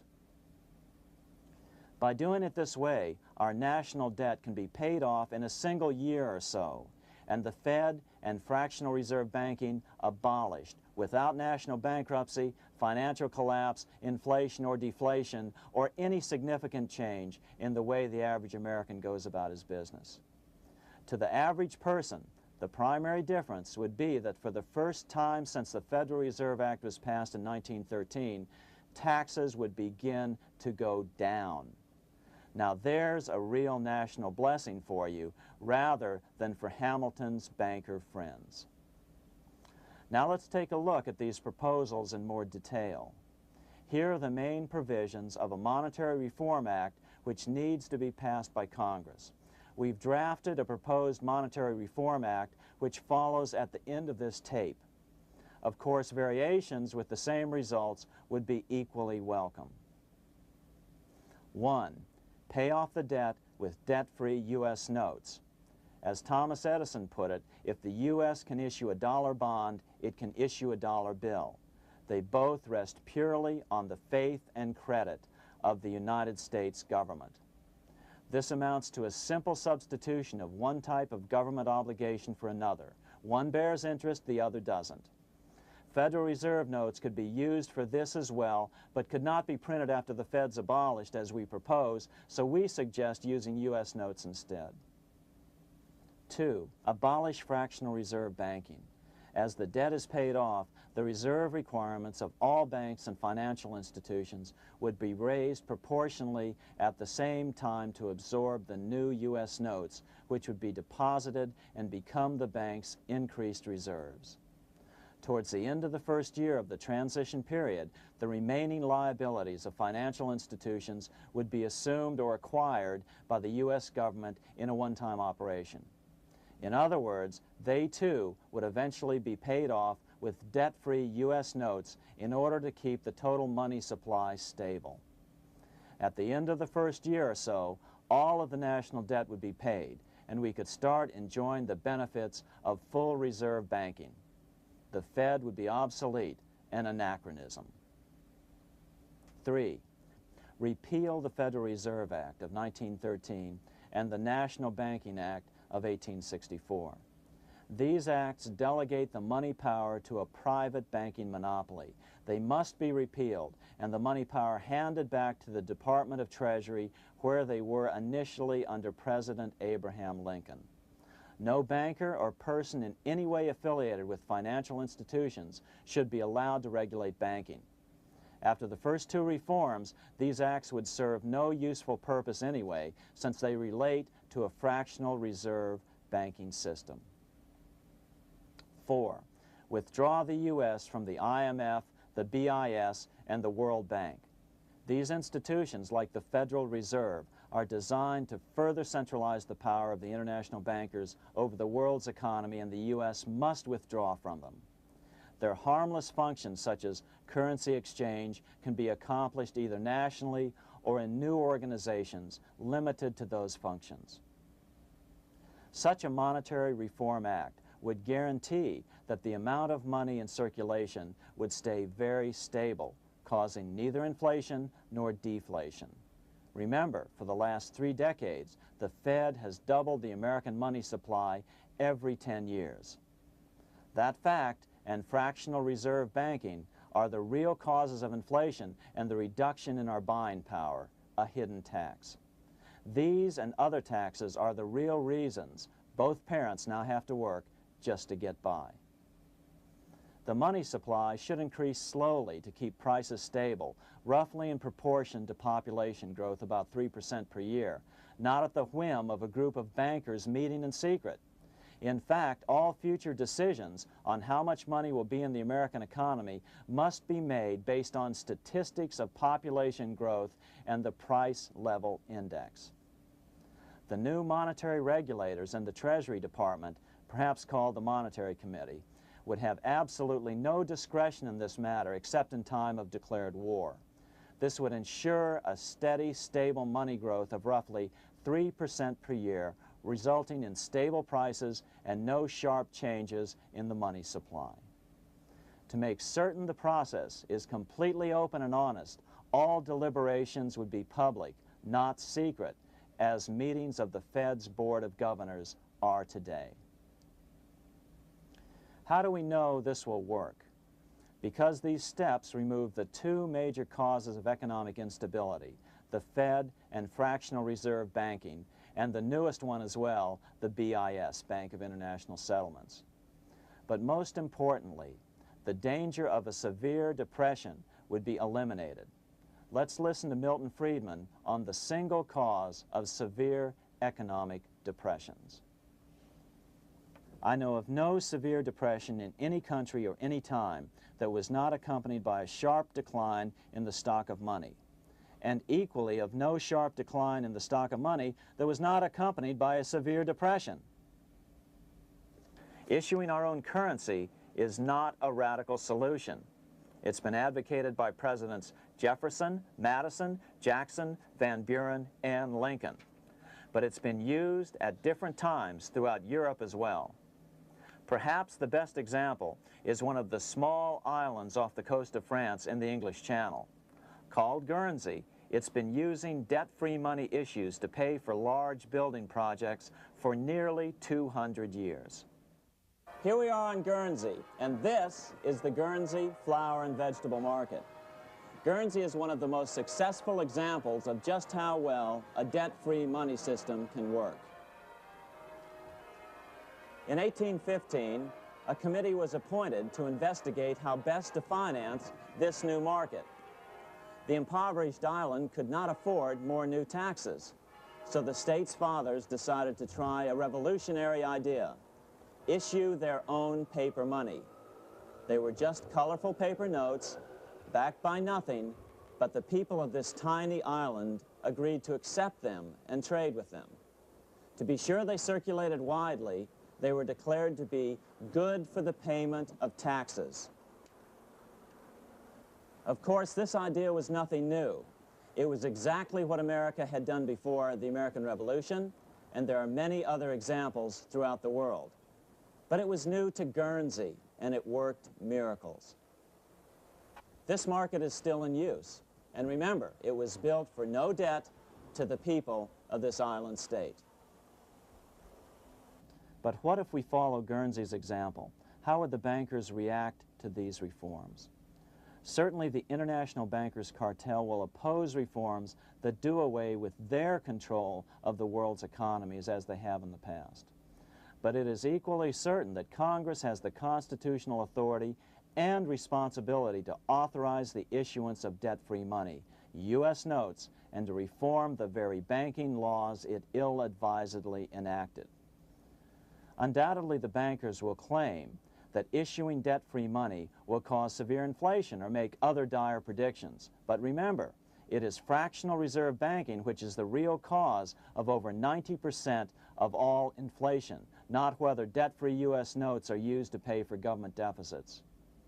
In the current system, any spending excesses on the part of Congress are turned into more debt bonds, and the 10% purchased by the Fed are then multiplied many times over by the bankers, causing over 90% of all inflation. Our fractional reserve and debt-based banking system is the problem. We must ignore its inevitable resistance to reform and remain firm until the cure is complete. As the director of the Bank of England in the 1920s, Sir Josiah Stamp put it, referring to this modern fractional reserve banking system, "Banking is conceived in iniquity and born in sin. Bankers own the earth. Take it away from them, but leave them the power to create money and control credit, and with the flick of a pen, they will create enough money to buy it back again. Take this great power away from the bankers, and all great fortunes like mine will disappear, and they ought to disappear, for this would be a better and happier world to live in. But if you want to continue the slaves of bankers and pay the cost of your own slavery, let them continue to create money and to control credit." Americans are slowly figuring this out.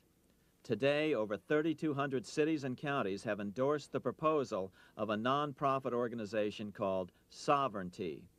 The Sovereignty movement calls for Congress to authorize the Secretary of the Treasury to issue $90 billion per year of U.S. notes, not Federal Reserve notes nor debt-based bonds, to loan money interest-free to cities, counties, and school districts for needed capital improvements. Remarkably, and to their praise, the Community Bankers Association of Illinois, representing 515 member banks, has endorsed this sovereignty proposal, a good step in the right direction. As Milton Friedman has repeatedly pointed out, no severe depression can occur without a severe contraction of money. In our system, only the Fed, the Bank of International Settlements, with U.S. bankers' cooperation, or a combination of the largest Wall Street banks could cause a depression. In other words, our economy is so huge and resilient, a depression just can't happen by accident. Unless we reform our banking system, they will always have that power. They can pull the plug on our economy anytime they choose. The only solution is to abolish the Fed and the fractional reserve banking system and withdraw from the BIS. Only that will break the power of the international bankers over our economy. And keep in mind, a stock market crash itself cannot cause a severe depression.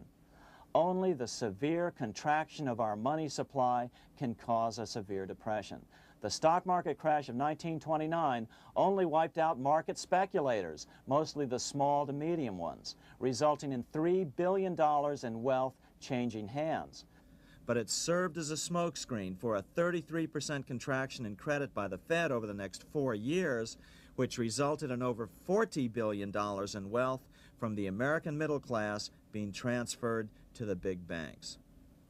Then, despite impotent howls of protest from a divided Congress, the independent Fed kept the money supply contracted for a full decade. Only World War II ended the terrible suffering the Fed inflicted on the American people. In a depression, the remaining wealth of the debt-burdened American middle class will be wiped out by unemployment, declining wages, and the resulting foreclosures. If we start to act to reform our monetary system, the money changers may do what they did in 1929 and then the 1930s, crash the stock market and use that as a smokescreen while contracting the money supply. But if we're determined to fight to regain control over our money, we can come out of it fairly quickly, perhaps in only a very few months, as U.S. notes begin to circulate and replace the money withdrawn by the bankers. The longer we wait, the greater the danger we'll permanently lose control of our nation. But some still wonder why the international bankers would want to cause a depression. Wouldn't that be killing the goose that is currently laying all those golden interest eggs? Remember what Larry Bates said at the first of this videotape. You see, in periods of economic upheaval, in economic crisis, wealth is not destroyed. It is merely transferred.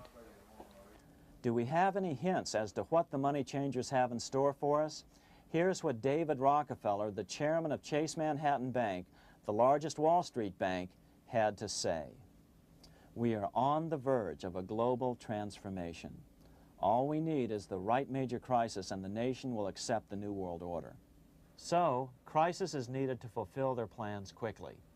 The only question is when the crisis will occur. Fortunately, we probably have a little time. It's unlikely that this crisis will occur before the 1996 elections, but after that, the danger begins rising. But whether or not they decide to cause a crash or a depression through relentless increases in taxes and the loss of hundreds of thousands of jobs being sent overseas thanks to trade agreements such as GATT and NAFTA, the American middle class is an endangered species. Cheaper labor, including slave labor in Red China, which Harry Wu has heroically documented, is being used to compete with American labor. In other words, money is being consolidated in fewer and fewer hands as never before in the history of this nation or the world. Without reform, the American middle class will soon be extinct, leaving only the very rich few and the very many poor, as has already occurred in most of the world. We've been warned of all this by congressmen, presidents, industrialists, and economists down through the years. Religious leaders, too, have seen the danger. About 1898, during the time of William Jennings Bryan, Pope Leo XIII put it this way. On the one side, there is the party which holds the power because it holds the wealth, which has in its grasp all labor and all trade, which manipulates for its own benefit and its own purposes all the sources of supply, and which is powerfully represented in the councils of state itself. On the other side, there is the needy and powerless multitude, sore and suffering. Rapacious usury, which, although more than once condemned by the Church, is nevertheless under a different form, but with the same guilt, still practiced by avaricious and grasping men, so that a small number of very rich men have been able to lay upon the masses of the poor a yoke little better than slavery itself. More recently, during America's Great Depression, Pope Pius XI spoke of the same problem. In our days, not alone is wealth accumulated, but immense power and despotic economic domination is concentrated in the hands of a few. This power becomes particularly irresistible when exercised by those who, because they hold and control money, are able also to govern credit and determine its allotment. For this reason, supplying, so to speak, the lifeblood to the entire economic body and grasping, as it were, in their hands the very soul of the economy, so that no one dare breathe against their will. Educate your friends. Our country needs a solid group who really understand how our money is manipulated and what the solutions really are. Because if a depression comes, there will be those who call themselves conservatives who will come forward advancing solutions framed by the international bankers. Beware of calls to return to a gold standard. Why? Simple, because never before has so much gold been so concentrated outside of American hands. And never before has so much gold been in the hands of international governmental bodies such as the World Bank and International Monetary Fund. A gold-backed currency usually brings despair to a nation, and to return to it would certainly be a false solution in our case. Remember, we had a gold-backed currency in 1929 and during the first 4 years of the Great Depression. Likewise, beware of any plans advanced for a regional or world currency. This is the international bankers' Trojan horse.